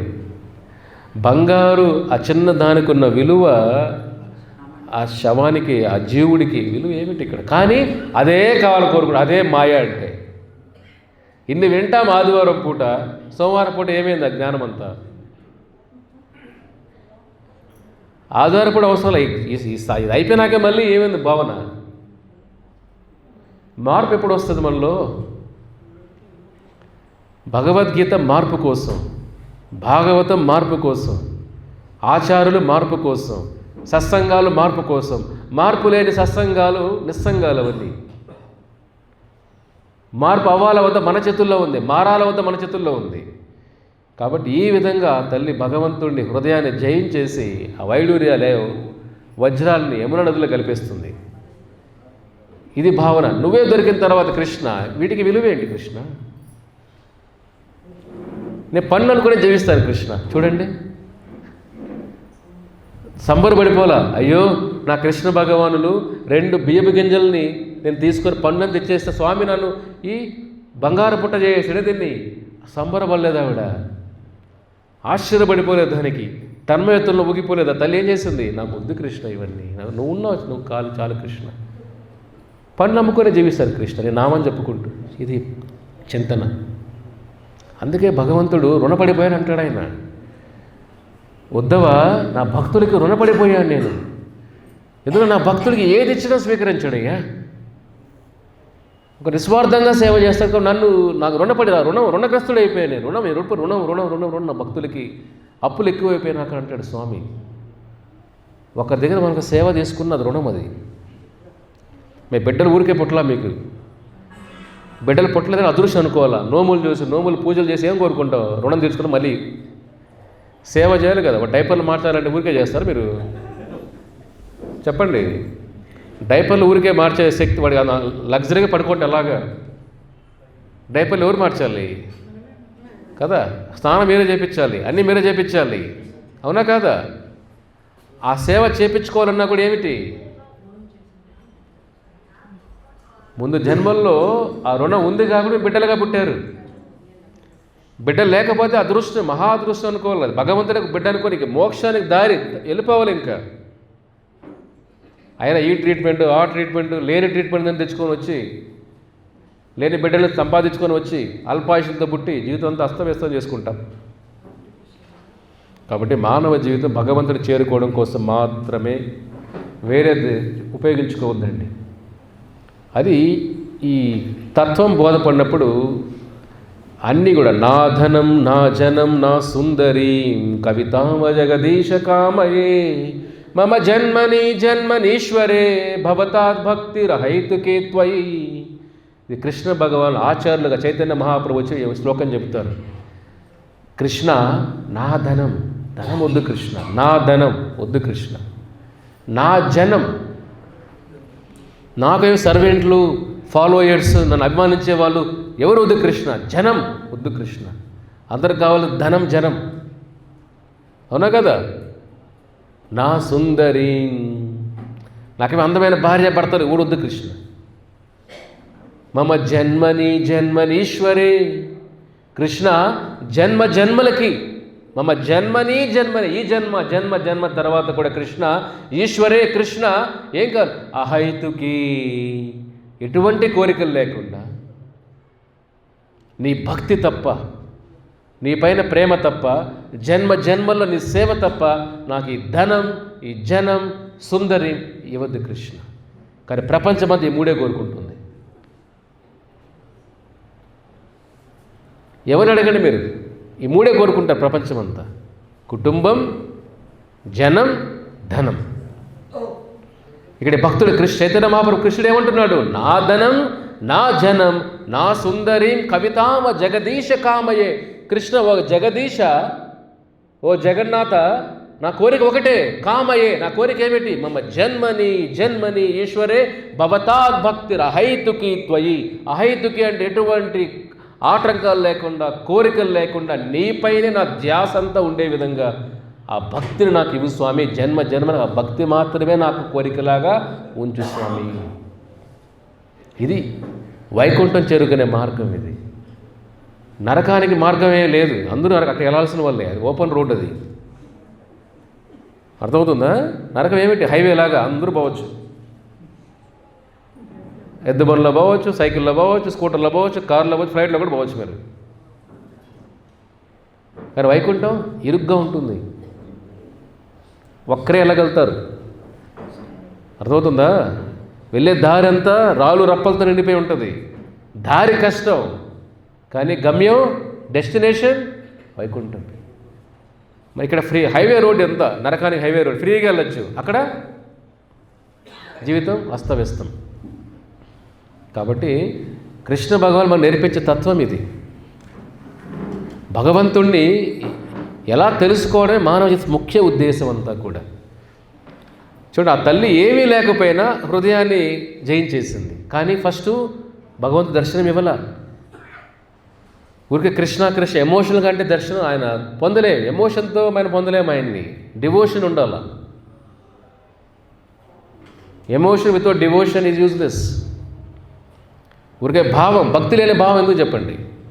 భక్తి లేని సేవ, భక్తి లేని భావం ఏమిటి? శ్రమ ఏమే కేవలం. అందరూ ఒక రైతులాగా ఆలోచించాల. రైతు విత్తనం వేసేటప్పుడు ఏ ముఖ్యం? దున్నడం ముఖ్యం కదా, సాయిల్. ఇప్పుడు మట్టి సరిగా లేకపోతే అన్నీ పండుతాయి అక్కడ. మన సాయిల్ టెస్ట్ లేకుండా, సాయిల్ తెలియకుండా, మట్టి తెలియకుండా అన్ని విత్తనం వేసి రాలేదు ఎలా వస్తాయి అక్కడ? కాబట్టి రైతుకి ఏం ముఖ్యం? భూమి, ఆ సారం తెలుసుకుంటే ఏది పండుతుంది దాని దగ్గర విత్తనాలు వేస్తే పండుతుంది. మనం కూడా ఈ మానవ జీవితం ఏ విత్తనాలు వేయాలి? ఇక్కడ సాయిల్ ఏమిటి? కర్మ. ఇది తెలుసుకోకుండా అన్ని పనులు చేస్తుంటే ఎలాగా? అన్ని పనులు అక్కడ తీసుకెళ్ళిపోతాయా? అన్ని పనులు, అన్ని నదులు ఒకే మార్గం కాదు. ఇక్కడ ఒక ఫ్లైట్ టికెట్ కొనేసి ఢిల్లీ ఫ్లైట్ కొని ప్రభు అన్ని ఫ్లైట్లు ఒకే ఊరు వెళ్తాయి కదా? ఎలా వెళ్తాయి? టికెట్ని బట్టి ఆ ఊరు వెళ్తావు కదా. ఢిల్లీ ఫ్లైట్ ఢిల్లీకే వెళ్తుంది, బెంగళూరుకి పోదు కదా. అన్ని దేవతలు ఒకటే ప్రభు, అన్ని నదులు సముద్రానికి వెళ్ళాల్సినవే, అన్ని మార్గాలు ఒకటే. అన్ని మార్గాలు ఒకటే కాదు. ఏ టికెట్ కొంటావో ఆ ఊరే వెళ్తావు. కాబట్టి మానవ జీవితం పైన సుఖం, కింద దుఃఖం, మధ్యలో భూమండలం. సుఖం అంటే ఏమిటి? స్వర్గలోకాలు. కింద లోకాలు ఏమిటి? దుఃఖాలు. మధ్యలో భూలోకం. మనం ఈ సుఖాలకి దుఃఖాలకి మధ్యలే నలిగిపోతూ ఉన్నాం. మనం ఇక్కడి నుంచి బయటపడ్డమే మానవ జీవితం అంటే. మోక్షం అంటే ఇది బయటపడ్డం. కాబట్టి మనం ఇది అలవాటు పడిపోయినా మనకంతా కూడా. మనం ఈ బాధలో ఉన్నామని మనకు తెలియట్లేదు. ఎలాగంటే సుభాష్ చంద్రబోస్ ఒకసారి లండన్కి వెళ్తారు. మన స్వాతంత్ర ఫ్రీడమ్ అంతా ఇంకా రాను, మూమెంట్ ఇంకా హెవీగా స్టార్ట్ కానప్పుడు, ఇండిపెండెన్స్ స్వతంత్రం రానప్పుడు లండన్కి వెళ్ళినప్పుడు అతనికి ఒక లండన్లో నడుస్తూ ఉంటే అతను షూ వేసుకొని వెళ్తుంటే ఆ షూ కొద్దిగా దుమ్ము అంతా పట్టేసి ఉంటుంది. షూ క్లీన్ చేసేవాళ్ళు ఉంటారు కదా, పాలిష్ చేసేవాళ్ళు. అతను లండన్కి వెళ్ళిన తర్వాత ఆ షూ పాలిష్ చేసే వాళ్ళ దగ్గరికి వెళ్తాడు. షూ పాలిష్ చేయవయ్యా అంటాడు. షూ పాలిష్ చేస్తాడు అతను. ఆ పాలిష్ చేసిన వ్యక్తి ఎవరంటే బ్రిటిష్ తెల్లోళ్ళు. ఇతను ఫస్ట్ షాక్ అవుతాడు. ఇండియాలో అంతే ప్రచారం ఉంటుంది. ఇండియాలో అంటే ఏంటి? వాళ్ళు దొరలాగా ఉంటారు ఇక్కడ. ఇండియన్ మన వాళ్ళందరూ సేవకులాగా పనిచేసేవాళ్ళు. ఇతను లండన్కి వెళ్ళిన తర్వాత అతను బల్బు వెలుగుతుంది. అంటే ఏంటంటే ఫస్ట్ ఎలా మొదలైంది అనేసి, ఓ ఇక్కడ బ్రిటిష్ వారు నా బూట్ తుడుస్తున్నారే అంటే ఇక్కడ అతను సర్వెంటే కదా. కానీ మనం ఇండియాలో అంత ప్రజల మైండ్ ఏ మైండ్లో ఉన్నారు? స్లేవరీ అంటే దాస్య భావంలో ఉండిపోయామే. కాబట్టి ఇక్కడ వేరే వాతావరణం ఉంది. ఈ వాతావరణం అక్కడ ఎందుకు రాకూడదు? కాబట్టి స్వతంత్రానికి బీజం పడిందే ఆ బూట్ పాలిష్ చేసే మనిషి, ఒక బ్రిటిష్ వ్యక్తి, ఒక ఇండియన్ బూట్ పాలిష్ చేస్తుంటే ఇక్కడ నేను యజమానిగా ఉన్నప్పుడు నా భూమిలో నా దేశంలో ఎందుకు యజమానిగానే ఉండలేదు? అప్పటి నుంచి యుద్ధం మొదలవుతుంది యాక్చువల్లీ. కాబట్టి అప్పుడేమవుతో టర్నింగ్ పాయింట్ అది. అంటే మనం దాసులు అని అది ఇప్పుడు మాయా అని తెలుసుకోవడానికి కూడా మనకు టైం పడుతుంది. ఇక్కడ జన్మజన్మలో గడిచిపోతుంది మాయలో ఉన్నామని తెలుసుకోవడానికి కూడా. ఆచార్యులు ఏం చేస్తారే, నువ్వు మాయలో ఉన్నావు, ఇది నీ ప్రపంచంగా టైం పడుతుంది. అందుకే సత్సంగాలు ఉంటే ఆ మాయా ప్రపంచంలో బయటపడతాం. ఇదంతా నాటకమైన ప్రపంచం ఇది. ఇక్కడ శరీరానికి విలువ ఆత్మ ఉన్నంత వరకే, ఆత్మ వెళ్ళిన శరీరానికి విలువే లేదు ఇక్కడ. కానీ ఇక్కడ ఎంటీ హ్యాండ్స్ వచ్చినా, కాలి చేతులు వెళ్ళిపోయినా, పుట్టి ఏమి తీసుకోకుండా వెళ్ళిపోయినా కానీ మధ్యలో ఉన్నది ఏమిటి? ఆ నాటకంలోనే ఫుల్గా అందరూ ఆస్కార్ అవార్డు, మీ అందరికి ఆస్కార్ అవార్డులు ఇవ్వాలి యాక్చువల్లీ. నంది అవార్డులు, ఆస్కార్ అవార్డులు వాళ్ళకి అది ఇవ్వాల్సింది. ఎవరికి ఇవ్వాలి అవార్డులు? ఎవరికి ఇవ్వాలి ఆస్కార్ అవార్డు, నంది అవార్డులు? అందరికి ఇవ్వాలి, ప్రతి మనిషికి ఇవ్వాలి అవార్డు యాక్చువల్లీ. వీడంత గొప్ప నాటకం చేసే ఎవరు లేరు సృష్టిలోనే కదా. ఎంత న్యాచురల్ యాక్ట్ చేస్తాడు చూడండి, న్యాచురల్గా తల్లిలాగా, న్యాచురల్గా తండ్రిలాగా, ఎంత న్యాచురల్ అండి. ఇంక వీడే ఇంకా జన్మ తల్లి, వీడే తండ్రి, వీళ్ళే అనుకునేస్తారు ఇంకా. కానీ ఆ 50-60 ఏళ్ళే డ్రామా అంతా. తర్వాత వాడెవడో మీరు. ఒక్కసారి జీవుడు శరీరం వదిలిన తర్వాత బంధాలు అయిపోయింది ఇక్కడికి. మీరు ఎంత పోరాడినా వాళ్ళు గుర్తురాదు. నారదముని నేర్పిస్తాడు ఇవన్నీ కూడా. నారదముని చిత్రకేతు గొప్ప మహా చక్రవర్తి, ఈ భూమండల పరిపాలన చక్రవర్తి చిత్రకేతు అని. కొన్ని 100 మంది భార్యలు ఆయనకి, సంతానం, పిల్లలే లేరు. పిల్లలు లేకపోయినా అతను అయ్యో ఒక రాజు చక్రవర్తిగా ఉన్న పిల్లలు ఉంటే కదా పరిపాలించడానికి అని బాధపడుతూ ఉంటాడు. ఎన్నో చేస్తాడు, పిల్లలు కలగరు ఆయనకి. ఆయన జాతకంలో పిల్లలు లేరు, కర్మను ఎవరు మార్చలేరు. ఇప్పుడు కొంతమంది ఏమనుకుంటారు, ఈ పూజ చేసి పిల్లలు పుడతారంటే అలా కాదు. సైన్స్ ఏమిటి ఇక్కడ? అతని జాతకంలో పిల్లలు ఉంటే తప్ప నువ్వు ఆ టైంకి కోయిన్సిడెంట్గా జరిగినాయి అంతే అవి, అంతే తప్ప నీ జాతకంలో పిల్లలు లేకుండా పుట్టరు. కర్మను ఎవరు మార్చలేరు ఇక్కడ. ఇక్కడ ఏమైంది, ఇతను చిత్రకేతు పిల్లలు లేరు అని బాధపడుతూ ఉంటే నారదముని ఒకసారి కలుస్తారు. నారదముని, నాకు ఒక కోరిక ఉందయ్యా, నాకు ఒక సంతానం ఇవ్వయ్యా అంటారు. నారదముని అంటాడు, లేదయ్యా, నీకు పిల్లలు వస్తే బాధలు ఉంటాయి, నీ జాతకం లేదు, అది వద్దు అని చెప్తారు. కానీ మైండ్ ఏమంటుంది, ఏది వద్దు మైండ్ అదే కావాలంటుంది కదా. అతను లేదు, నాకు ఇస్తేనే లేదు, నా జీవితం వేస్ట్ అయిపోయింది, ఇంకా వృధా అయిపోయిందని బలవంతం చేస్తే నారదముని బలవంతం చేస్తే ఇంక ఇతనికి చెప్తాడు, పిల్లలు పుట్టిన అతను నీకు బాధలు ఎక్కువ ఇస్తాడు, కొద్ది రోజులు సుఖం ఇస్తాడు, కానీ బాధలు ఇస్తాడు. పర్లేదు, నాకు బాధలైనా పర్లేదు, నా కొడుకు పుడితే చాలు, అంతేనా అని. సరే, నారదముని అతను బాధ భరించలేక అనుగ్రహించి ఒక పాయసం ఇస్తారు. వెళ్ళి నీ భార్యకి ఇవ్వయ్యా అంటారు. చాలామంది భార్యలు ఉంటారు, పెద్ద భార్యకి ఇస్తాడు. ఈ స్టోరీ చాలా వినుంటారు మీరు. విన్నా మళ్ళీ వినండి, పుణ్యం వస్తూనే ఉంటుంది ఎప్పుడుసార్లు విన్నా కూడా. సీరియల్ అయితే బోరు కొడతాయి. కృష్ణ కథ అలా కాదు, వినేది మళ్ళీ విన్నా మళ్ళీ పుణ్యం వస్తూనే ఉంటుంది. ఇక్కడ అతను వెళ్ళి పాయసం ఇస్తే ఏమవుతుంది, పెద్ద భార్యకి ఇస్తాడు. ఆవిడ గర్భవతి అవుతుంది, బిడ్డ పుడుతుంది. బిడ్డ పేరు ఏమిటంటే తర్వాత చెప్తానండి. బిడ్డ పుట్టిన తర్వాత అందరి భార్యల్లో అసూయ వచ్చేస్తుంది. అరే, ఈ రాజు ఈ పెద్ద భార్యకి దగ్గరైపోయాడే, ఎందుకంటే అంతే కదా. బిడ్డ కరిందంటే ఇంకా ఆవిడ రాణిలాగా, ఇంకా మహారాణి, అలే రాణి ఆవిడ మహారాణిలాగా ఇంకా ఆవిడతోనే ఉంటున్నాడు. ఇప్పుడు అందరికి కోపం వచ్చేసింది. చక్రవర్తి మనకు దూరం అయిపోతున్నాడే, ఈవిడ దగ్గర అయిపోతున్నాడే, కాబట్టి వారసుడు ఇంకా ఆ బిడ్డ అయిపోతాడు, మన జీవితాలంతా సరిగా ఉండవు. కైకేయి గుర్తొచ్చిందా? ప్రతి ఇంట్లో కైకేయి ఉంటారు. మన మైండ్లో కూడా కైకేయి ఇప్పుడు ఉంటుంది. కైకేయి రామాయణంలో వదిలేద్దండి. మన మైండ్లో మన ఫ్రెండ్స్ ఎవరు దుర్యోధన, దుశ్శాసన, రావణ, హిరణ్య. హిరణ్య మన బెస్ట్ ఫ్రెండ్. హిరణ్య అంటే ఎవరు?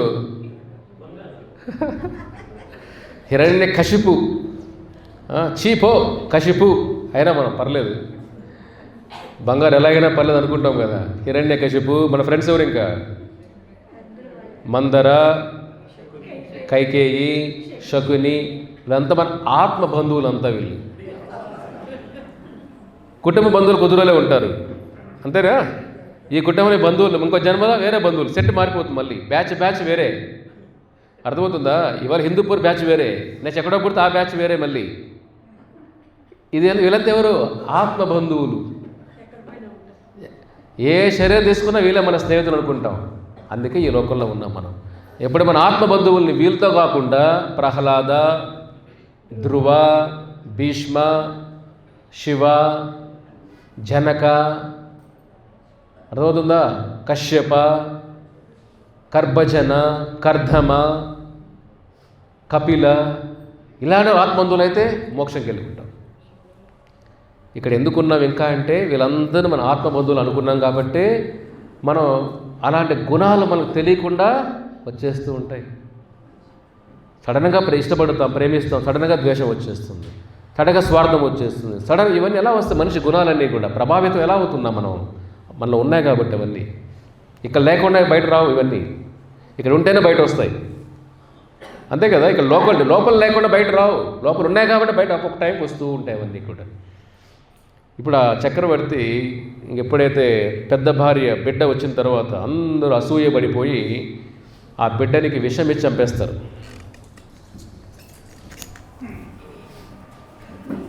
ఇంకా రాజు బాధ చూడాలి. అయ్యో ఒకే ఒక బిడ్డ లేక పుడితే ఆనందంగా ఉన్నాడు. అన్ని రోజులు అందరినీ పిలిచి దానం చేసి ఉంటాడు. బిడ్డ పుట్టిన తర్వాత రాజ్యంలో అందరికీ నగలు, మొత్తం దానాలు, ల్యాండ్ అవ్వచ్చు, స్థలం అన్ని దానం చేసి ఉంటాడు. గోదానం, భూదానం, ధనదానం, అన్నీ స్వర్ణదానం, దానాలు చేసి ఆనందంగా ఉంటాడు. సడన్గా కొద్ది రోజుల్లోనే ఆ బిడ్డ చనిపోతాడు. విషం పెట్టి చంపేస్తారు. అదేమిటి? ఆ గుణం ఏమిటి? ఇది అసూయ. మనందరం అనసూయలైతే బాగుండు. ఆ నాది చేసాం దాంట్లో మనం, కరెక్టా? అనసూయ ఎంత గుణాల తల్లి. మనం ఏం చేసిన నాది చేసాం, నాది ఏమైంది? అసూయ అయిపోయింది. అసూయ ఉన్నప్పుడు ఏమవుతుంది? మనకు లేకపోయినా పర్లేదు, వాడికి ఉండకూడదు. మోక్షం నాకు లేకపోయినా పర్లేదు ప్రభు, వాళ్ళు మాత్రం రాకూడదు వైకుంఠానికి. ఒక్కోసారి భావన అలా వచ్చేస్తుంది మనలో, అర్థమవుతుందా? మనకు దక్కనిది వేరే వాళ్ళు దక్కకూడదు. అది కూడా జపం చేస్తారు అనుకోండి, చాలామంది వెనక్కి లాగేస్తారు కూడా. భలే చేస్తారు జపం, సినిమాకి వెళ్దాం కదా, ఎప్పుడు జపం మాలు పెట్టుకునేది తుకారాంలాగా. సినిమాలు వస్తున్నాయి అంతా కూడా, సంక్రాంతి సినిమాలు చూడుకుని ఏంది అంత తుకారాం పడినాం, ఇప్పుడు పాండురంగ అంటూ జీవితం బోర్ కొట్టేసింది అసలు నాకు. ఇలే కదా, ఇలాగే మాయ ఇలాగే పనిచేస్తుంది మాయాదేవి. మీరు వాడిని మార్చే బదులు మీరు వాళ్ళలాగే అయిపోతారు. కలియుగ ప్రభావం అలాగే ఉంటుంది. ఎందుకంటే ఒక బలహీనుడే కదా తొందరగా లోబడిపోతాడు. అజ్ఞానం ఉన్నవాడు తొందరగా మార్పులు వచ్చేస్తాయి. లేకపోయినా కోరికలతో ఉన్నవాడు తొందరగా దొరికేస్తాడు. మన బలహీన క్షణాలే వేరే వాడికి బలం. ఒకడు మోసపోతున్నాడంటే ఎందుకు మోసపోతారు? ఎవరైనా మన మోసపోయే గుణం ఉంది కాబట్టే మోసం చేస్తున్నారు కదా. కాబట్టి మోసం చేసేవాళ్ళు తప్పు కాదు, ఆ మోసపోతున్న మన బలహీనం వాడు తప్పు కదా. ఇప్పుడు ఇన్ఫెక్షన్ వస్తుందంటే ఏమిటి? నీ బలంగా లేవనే కదా. వైరస్ తప్పు కాదు, తప్పు నీది. ఇమ్యూనిటీ లేదు మన లోపల, తప్పు ఎవరిది? మంది కదా. కాబట్టి భక్తిలో ఉన్నప్పుడు భక్తి ఏమిటి? అనసూయవే. అర్జున, నీలో అసూయ లేదయ్యా, అందుకే ఈ గీతా జ్ఞానం నీకు ఇస్తున్నా నేను. చూడండి శ్లోకం, ఏ శ్లోకం అది? 9వ అధ్యాయం 1st శ్లోకం. చెప్పండి, బుక్కులు లేవు ఎవరి దగ్గర? ఎన్నిసార్లు చెప్పుంటా మీకు? ఫోన్లు తీసుకొస్తారు బుక్కులు తీసుకురామని. బుక్కులు తీయండి. 9వ అధ్యాయం 1st శ్లోకం అందరూ చెప్పండి. 9వ అధ్యాయం 1st శ్లోకం.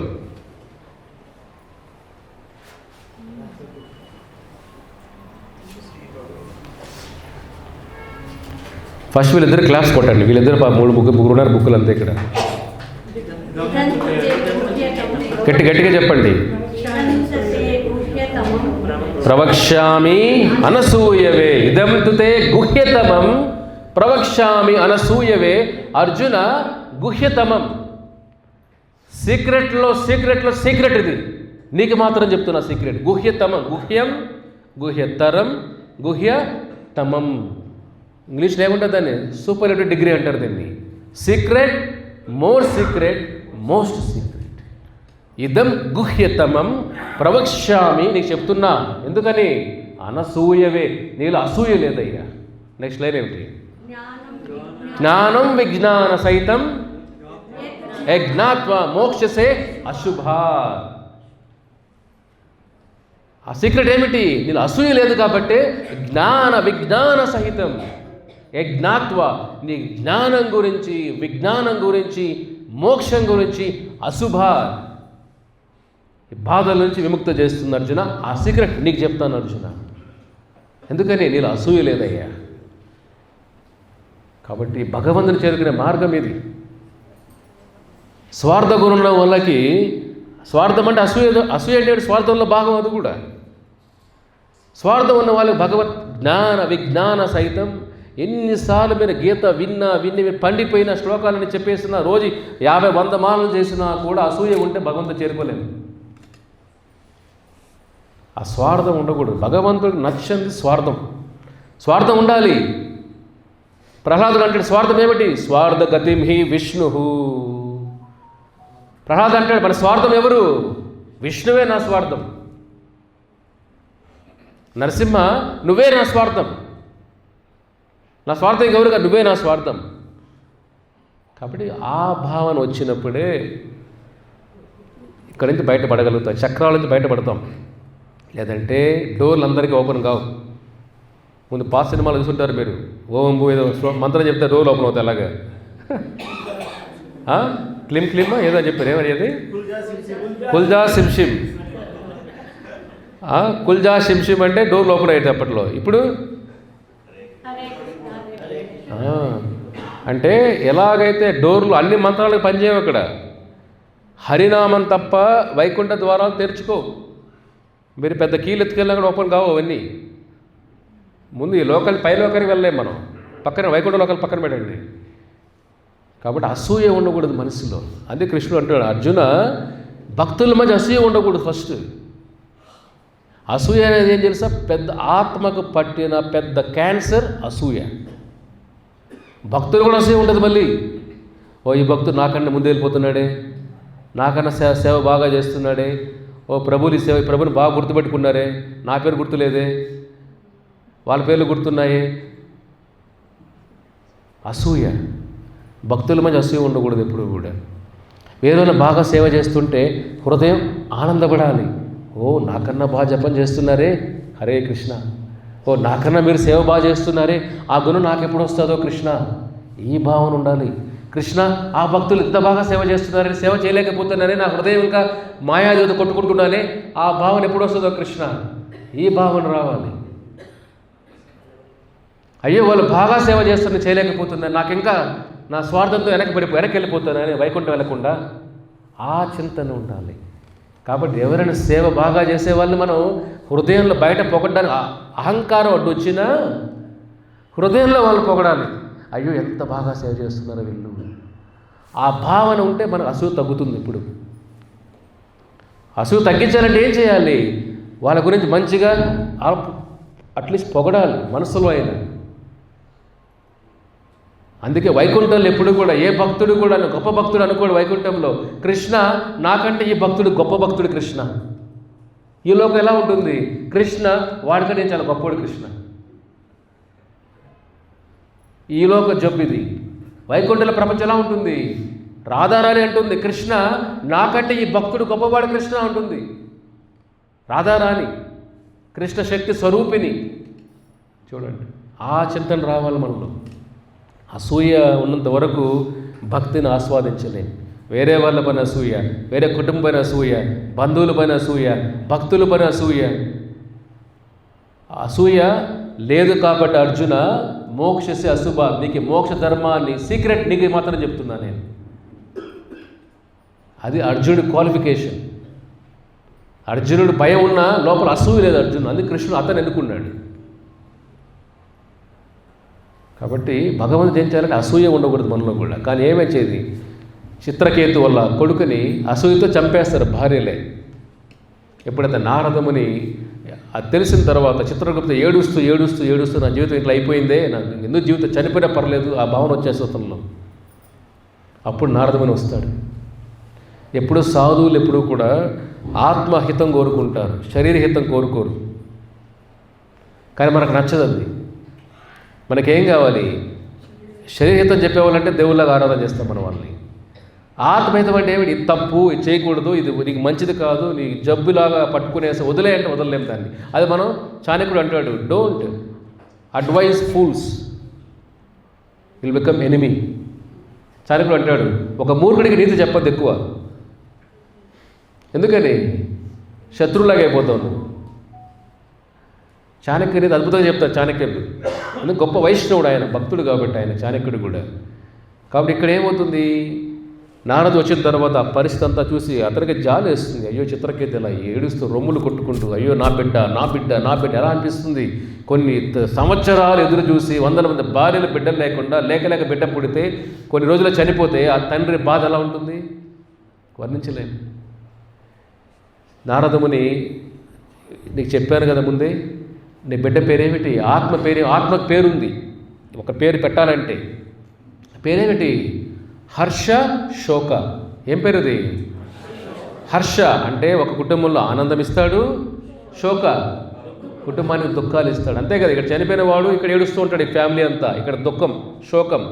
వేరే తల్లి గర్భంలోకి వెళ్ళిపోతేనే అక్కడ సెలబ్రేషన్స్. అక్కడ ఓ నా భార్య ప్రెగ్నెంట్ అయ్యి స్వీట్లు తీసుకోండి. ఇదే ఆత్మ. ఇక శరీరం వదిలేస్తే మృత్యువు, ఇంకో శరీరం తీసుకుంటే జన్మ. అందుకే హర్ష ఒక ఇంట్లో శోకం మిగిలిస్తాడు. అందుకే ఆత్మ పేరేమిటి, హర్ష శోక. ఎప్పుడైతే చిత్రకేతుకి నారదముని ఇదయ్యా నీ బిడ్డ, ముందే చెప్పాను కదా నీకు, లేదు నాకు బిడ్డ కావాలి, నువ్వు శక్తివంతుడు కదా బతికించు నారద. చూడండి ఎలా మాయ ఎలా ఉంటుందో. చనిపోయిన అతను బలు వెలగల, బతికించు మళ్ళీ అతను కావాలంటే. నారదుడు ఇతనికి ఎలా కాదు, సరే బతికిస్తాం, జీవుడా పైకి లే అంటాడు నారదుని. ఒక ఆచార్య శక్తి చూడండి, జీవుడా పైకి లే అంటాడు, ఆత్మ పైకి లే అంటాడు. వెంటనే ఆత్మ పైకి లే, శరీరం లేచి కూర్చుంటాడు సడన్గా. నీ పేరేం పేరు అంటాడు, హర్షశోక. ఏంటి తండ్రి ఎవరు, నా తండ్రి నారాయణుడు. ఈ తండ్రి ఎవరో నాకు తెలియదు. ఇతను అయ్యో కొర్రో ఏడుస్తున్నా, రే నీళ్ళు రా, నీ తండ్రి రా, నీ బిడ్డ. ఎంతమంది తండ్రులు చూశాను నేను.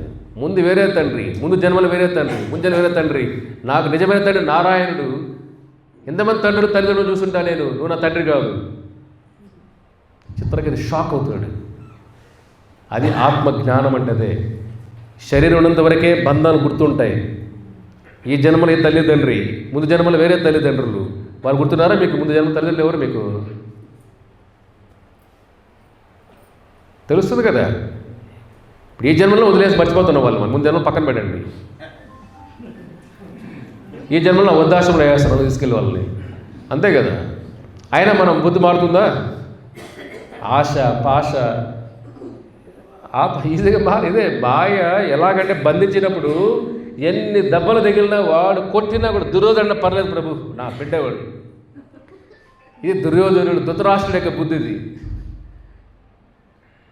ఆశ పాశ ఎలా మార్పు వస్తుందా? ಇಲ್ಲ. కన్నడలో అదే కదా, ಇಲ್ಲ మార్పిల్ల. గీతా శ్రవణం మార్పిల్ల, రోజు నామసేవ మార్పిల్ల, రోజు భగవద్గీత ప్రవచనం మార్పిల్ల. మార్పు ఎప్పుడు వస్తుంది ఇంకా? అలా అయిపోయింది జీవితం కదా. చిత్రకేతు ఎప్పుడైతే అవన్నీ వింటాడో ఆత్మ మాట్లాడుతాం, బిడ్డ లేచి మాట్లాడుతున్నాడు, నా తండ్రి నువ్వు కాదయ్యా, ఆ 10 రోజులు ఇది ఉన్నాను కదా, అది అప్పుడే నా తండ్రి నువ్వు, ఇప్పుడు నా తండ్రి కాదు నువ్వు. ఆ శరీరంతో అయిపోయింది బంధం. ఇంకా ఇతనేమో రొమ్ములు కొట్టుకొని ఏడుస్తూ నా బిడ్డ బిడ్డ, నా తండ్రే కాదు నన్ను ఎలా వస్తుంది వాడు వైరాగ్యం. వంటలు బలు వెలగాలి కదా. చిత్రకథ బలి వెలుగుతుంది వెంటనే. ఓ కరెక్టే కదా, నారద నాకు అందుకే ఇందుకు జ్ఞానం చెప్పలేదు, అప్పుడే చెప్పుండొచ్చు కదా, నువ్వు వినే స్టేజ్లో లేవురా బాబు, అప్పుడు వినే మైండ్ ఉండే కదా నీకు. ఎప్పుడు నువ్వు బిడ్డ బిడ్డ బిడ్డ ఎక్కడ వింటున్నావు, ఇప్పుడు నీకు బోధపడిందా? ఆత్మ చెప్పిన తర్వాత నీతో సంబంధం లేదన్నప్పుడు వైరాగ్యం అప్పుడే రావాలి కదా.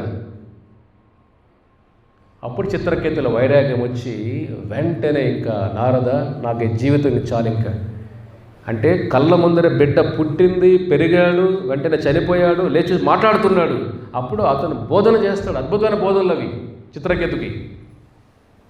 ఎవరు తండ్రి, ఎవరు తల్లి, జీవితం ఏమిటి, పుట్టుక ఏమిటి, చావు ఏమిటి, జన్మ ఏమిటి, కర్మ ఏమిటి, ప్రకృతి ఏమిటి, యమలోకాలు ఏమిటి, ఈ జీవితం ఏమిటి, వైకుంఠం ఏమిటి, తండ్రి ఎవరు, జ్ఞానం అంతా బోధిస్తాడు ఆత్మ. చూడండి, ఆత్మజ్ఞానం అది. కాబట్టి శరీర జ్ఞానం అందరి దగ్గర ఉంటుంది, ఆత్మజ్ఞానం చాలా అరుదు.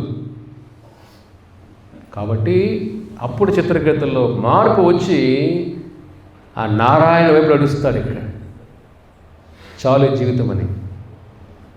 కాబట్టి ఇది సత్యం. ఇది చనిపోయిన వ్యక్తికి మళ్ళీ తీసుకొని వచ్చిన మాత్రాన మీలేమి అతనే మీ మీద పడిపోయి కౌగిలించిన ముద్దులు పెట్టాడు. చిత్రకేత పడి ముద్దులు పెట్టాడా? ఏమన్నాడు? నువ్వెవరయ్యా బాబు అన్నాడు ఫస్ట్. ఎవరు నువ్వు? నేను నాన్నరా నువ్వు? నువ్వెవరు నువ్వు? అయిపోయింది, నాకు బంధం అయిపోయింది, అక్కడ క్లోజ్ చాప్టర్ అది. కాబట్టి ఇప్పుడైనా తత్వం తెలుసుకోండి. ఒక టెంపుల్ నిర్మాణం అంటే, ఒక టెంపుల్ ఎందుకని? దీనికోసం, జ్ఞాన ప్రచారం కోసం టెంపుల్స్. మీకు ప్రతి వారం మీకు తెలిసేది, ఇవన్నీ మీకు చెప్పే విషయాలు గట్టిగా అనిపించవచ్చు. ఎప్పుడు మందు ఎప్పుడు గట్టిగానే ఉండాలి. మందుల పవర్ లేకపోతే జబ్బులు తగ్గుతాయి, పవర్ అయిన జబ్బులు తగ్గవు. కాబట్టి కృష్ణుడు కూడా అర్జునుడిని మందలిచ్చే చెప్తాడు భగవద్గీత. ఏమంటాడు? పెద్ద తెలివిలో ఉన్న మాట మూర్ఖుల్లాగా ఉన్నావేంటి అర్జున? నీ మాటలేమో కోటలు దాటుతున్నాయి, కానీ ఇక్కడ విషయం చూస్తే మూర్ఖుల్లాగా ఉన్నావే. ఇప్పుడు జ్ఞాన ప్రచారంలో వినేటప్పుడు కొన్ని గట్టిగా హృదయాన్ని తగిలిన ఆ దెబ్బలు తీసుకున్న వాడే మార్పు వస్తుంది వాళ్ళల్లో.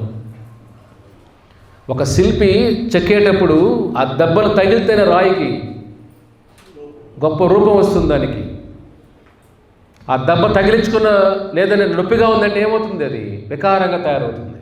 చెప్పండి, మీకు వికారంగా ఉంటారా? మంచి ఆకారం కావాలా? హృదయం మారాలి. కాబట్టి కొన్ని గట్టిగా తగిలితే ప్రభు గట్టిగా చెప్తున్నారని గట్టిగానే చెప్పాలి. కొన్ని దెబ్బలు తగలాలి. తగిలినప్పుడే అది అయిపోయినా తెలుస్తుంది. ఒక భక్తిలో ఉన్న వాళ్ళకి మృత్యు సమయంలో తెలుస్తుందో, ఆ రోజు ప్రభుపాదులు చెప్పారు, భక్తులు చెప్పారు, మనకు ప్రభుజులు చెప్పారు, జీవిత సత్యం ఇదే. డెత్ బెడ్లో పడుకోనండి ఆత్మ ఉదయేటప్పుడు అప్పుడు మీకు తెలుస్తుంది, అప్పుడు మనం విన్నదంతా కూడా కరెక్టే.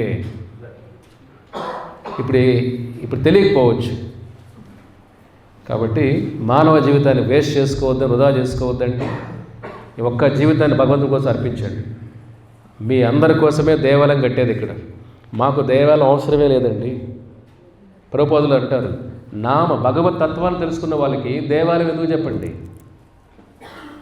దేవాలయం పబ్లిక్ కోసం అంటారు ప్రభుపాదులు వారు. అన్ని చదివేసిన వాళ్ళకి స్కూల్కి వెళ్ళే అవసరం ఏమని చెప్పండి? అవునా కదా? అని చదివేసిన వాళ్ళకి స్కూల్కి వెళ్ళి ఏం చేయాలి? కాబట్టి దేవాలయం, మన జగన్నాథ స్వామి దేవాలయం వస్తుందంటేనే మీ అందరి కోసం. మీరందరూ కూడా ఈ దేవాలయ నిర్మాణంలో భాగం కావాలి. 10 మందికి ఈ ఆత్మ జ్ఞానం, ఈ మోక్ష జ్ఞానం, భగవద్గీత జ్ఞానం మీ హిందూపుల ప్రతి ఒక్కరికి వెళ్ళాలి. అందుకే మన పూరి జగన్నాథ స్వామి దేవాలయం మొదలైంది. సో ఇవాళ మనకు మార్నింగ్ కూడా కొంతమంది ప్రోగ్రాంకి వచ్చారు. వాళ్ళు ముందుకు వచ్చి సేవ కోసం ముందుకు వచ్చి అడుగు వేశారు వాళ్ళు. కాబట్టి వాళ్ళందరికీ కూడా మన కృతజ్ఞత చెప్పుకోవాలి కూడా. మీకు లిస్ట్ చెప్తారు అందరూ కూడా. మీరు ఎవరైతే ఇంకా సేవలో పాల్గొనలేదో, మందిర నిర్మాణ సేవలో పాల్గొన ఇవ్వాలన్న ఒక నిర్ణయం తీసుకోండి. భగవంతుడి విష్ణు దేవాలయం కట్టాలంటే వరాహ పురాణం, అగ్ని పురాణం, స్కంద పురాణం, అన్ని పురాణాలు చెప్తారు. ఒక విష్ణు దేవాలయ నిర్మాణంలో ఒక అడుగు మనం వేస్తున్నామంటేనే కొన్ని తరతరాలకు వెళ్తున్న పుణ్యం. అలాంటిది జగన్నాథ స్వామి దేవాలయం మనకు నిర్మిస్తున్నామంటే ఆ పుణ్యాన్ని మనం వెలగట్టలేని పుణ్యం అది. కానీ మీరందరూ కూడా ఒక సైనికుల్లాగా దీనిలో పాల్గొనండి సేవ మందిర నిర్మాణంలో. కాబట్టి మీరు అందరూ ముందుకు వస్తేనే మందిర నిర్మాణం అవుతుంది. కృష్ణుడు వైకుంఠం నుంచి అన్నీ చేసాడు ఆయన. రాముల వారికి బ్రిడ్జ్ ఎవరు కట్టారు? రాముల వారు కట్టేయచ్చు కదా బ్రిడ్జ్ అంతా కూడా. రాముల వారి బ్రిడ్జ్ కట్టే భగవంతుడు బ్రిడ్జ్ కట్టలేడా? లోకాలంతా కట్టించిన ఆయన. చెప్పండి మీరే, లోకాలు పుట్టించిన ఆయనకి బ్రిడ్జ్ కట్టలేడు? రాముల వారు సాధ్యం కాలే కన్నా. చెప్పండి, సముద్రాలంతా ఆయన కన్ను సైగలతో, భగవంతుడి కన్ను సైగల సముద్రం కూడా భయంగా వెనక్కి వెళ్తుందంట. ఆచార్యులు చెబుతారు, సముద్రం ఎంత వెనక్కి వెళ్తుంది, అలలు భగవంతుడి భయంతో వెనక్కి వెళ్తాయంట అవన్నీ.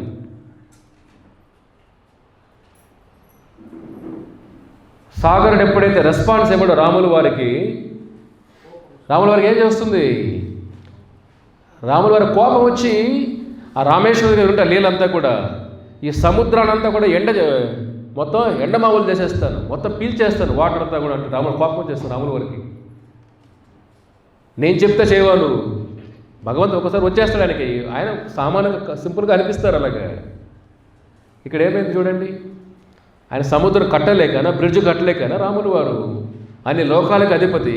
కానీ సేవ, ఎందుకంటే సేవలు ఏమవుతుంది? ఆత్మ శుద్ధి అవుతుంది. ఆత్మశుద్ధి కాకుండా వైకుంఠం చేరుకోలేము. కాబట్టి సేవ మన కోసం చేయాలి, ఆయన కోసం కాదు. కృష్ణుడి టెంపుల్ కట్టించేసాం మేము, కృష్ణుడి టెంపుల్ సేవ చేసాం. కృష్ణుడు మన సేవ ఆత్మారామ, ఆయనకి మన సేవ అవసరం లేదు. సేవ చేయడం మన శుద్ధి అవుతాం, మన వైకుంఠం వెళ్తాం. మందులు బాగా వేసుకుని డాక్టర్ ఆనందపడతాడా? చెప్పండి, డాక్టర్ మందులు బాగా వేసుకున్నాను, నాకు వదిన నిండిపోయిందిరా నాయనను. జబ్బు తగ్గితే ఎవరు ఆనందపడేది? నువ్వే కదా ఫస్ట్. కాబట్టి సేవ చేస్తే ఆయనకు ఆనందం ఏమని చెప్పండి. ఆయన ఆత్మారామ, ఆయన లక్ష్మీదేవి లేకపోతే ఆనందంగా ఉంటాడు. ఆయన లక్ష్మీదేవి ఎందుకు మసాజ్ చేస్తుంది? ఆవిడ తృప్తి కోసం చేస్తుంది సేవని. భక్తుడు ఎప్పుడు సేవ భగవంతుడు ఏదో ఆయన ఆనందం పెట్టేద్దామని చేయడు. ఆయనకి ఎవరు అవసరం లేదు ఆయనకి. ఆయన మనం ప్రేమగా బిడ్డ ఎలాగైతే బిడ్డ వచ్చి ఏదో కొద్దిగా కేక్ ముక్క పెడితే మన హృదయం పొంగిపోయి నా బిడ్డ మనం పెట్టాడని ఆనందపడిపోతామో, ఒక భక్తుడు కూడా వచ్చి భగవంతుడు సేవ చేస్తున్నాడు, ఆయన ఆనందపడిపోతాడు, నా సేవ చేస్తున్నాడే. ఆయన ప్రేమ చూస్తాడు అక్కడ. కాబట్టి సేవ అనేది భగవంతుడు అందరికీ ఇవ్వడు, అది మనం గ్రహించాలి.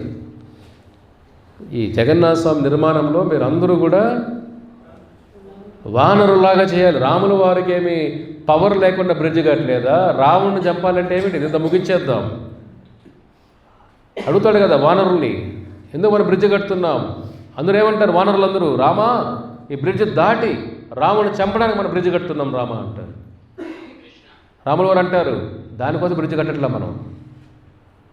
నేను రావణుని చంపాలంటే రావణుడి హృదయం నుంచి బయట వస్తే చాలు, వాడు చనిపోతాడు. ఎందుకని?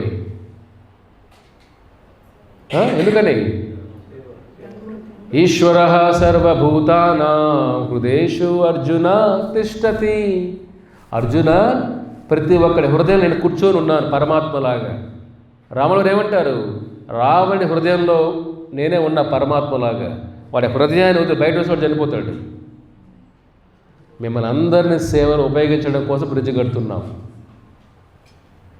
కాబట్టి ఒక దేవాలయం అంటే ఆయనకు అవసరం దేవాలయం. వైకుంఠపతి ఆయనకి దేవాలయం. హిందూపూర్ అవసరమా? హిందూపూర్ ఏమని చెప్పండి, ఇక్కడ ఏమని చెప్పండి. మీరు ఒక 10 చెప్పండి. హిందూపూర్ ఎందుకు రావాలి? కృష్ణుడు మీ ఊరికి ఎందుకు రావాలి? 10 రీజన్లు చెప్పండి మీరు ఫస్ట్. ప్రభు మేమంతా ప్రహ్లాదులాగానా? మేమంతా పాండవులాగా ప్రభు యుద్ధం చేస్తాం ప్రభు. ఒక 10 రీజన్లు చెప్పండి నాకు, ఎందుకు రావాలి ఈ ఊరి కృష్ణుడు అసలు? వైకుంఠం వదిలేసి ఇప్పుడు చూడండి, ఒక అమెరికాలో ఉన్నవాడు మీ ఊరు వస్తాడా? రమ్మంటే చెప్పండి మీరే. ఒక అమెరికాలో హై లైఫ్ ఉన్నవాడు హిందూపూర్కి వస్తాడా? సింగపూర్ వాళ్ళు, సింగపూర్ లండన్ వాళ్ళు వస్తారా? మీరే చెప్పండి. ఈ ఊళ్ళో ఏముందని రావాలి వాళ్ళు? బెంగళూరు రాడు, కానీ స్వామి వైకుంఠం నుంచి మీ ఊరు వస్తున్నాడు కదా. కానీ మీరు రెడీగా లేరే? ఈ ఫస్ట్ రెడీగా ఉన్నారు వీళ్ళు, ఫస్ట్ రెడీగా ఉంటారు వీళ్ళు. మిగతా వాళ్ళంతా చెప్పండి.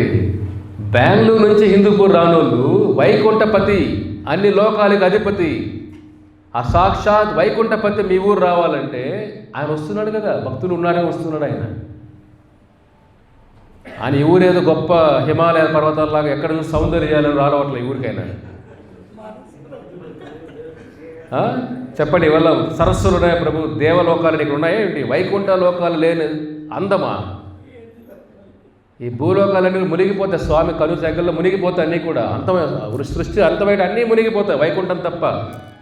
అటువంటి వైకుంఠపతి ఇక్కడికి వస్తున్నాడంటే ఏం చూసి వస్తున్నాడు ఆయన? ఊరు చూసి రావట్లే, సౌందర్యాలు చూసి రావట్లే. ఒక భక్తులు నన్ను ఆహ్వానిస్తున్నారే ప్రేమగా, దీంట్లో వాళ్ళ ప్రేమ కోసం వెళ్దాం.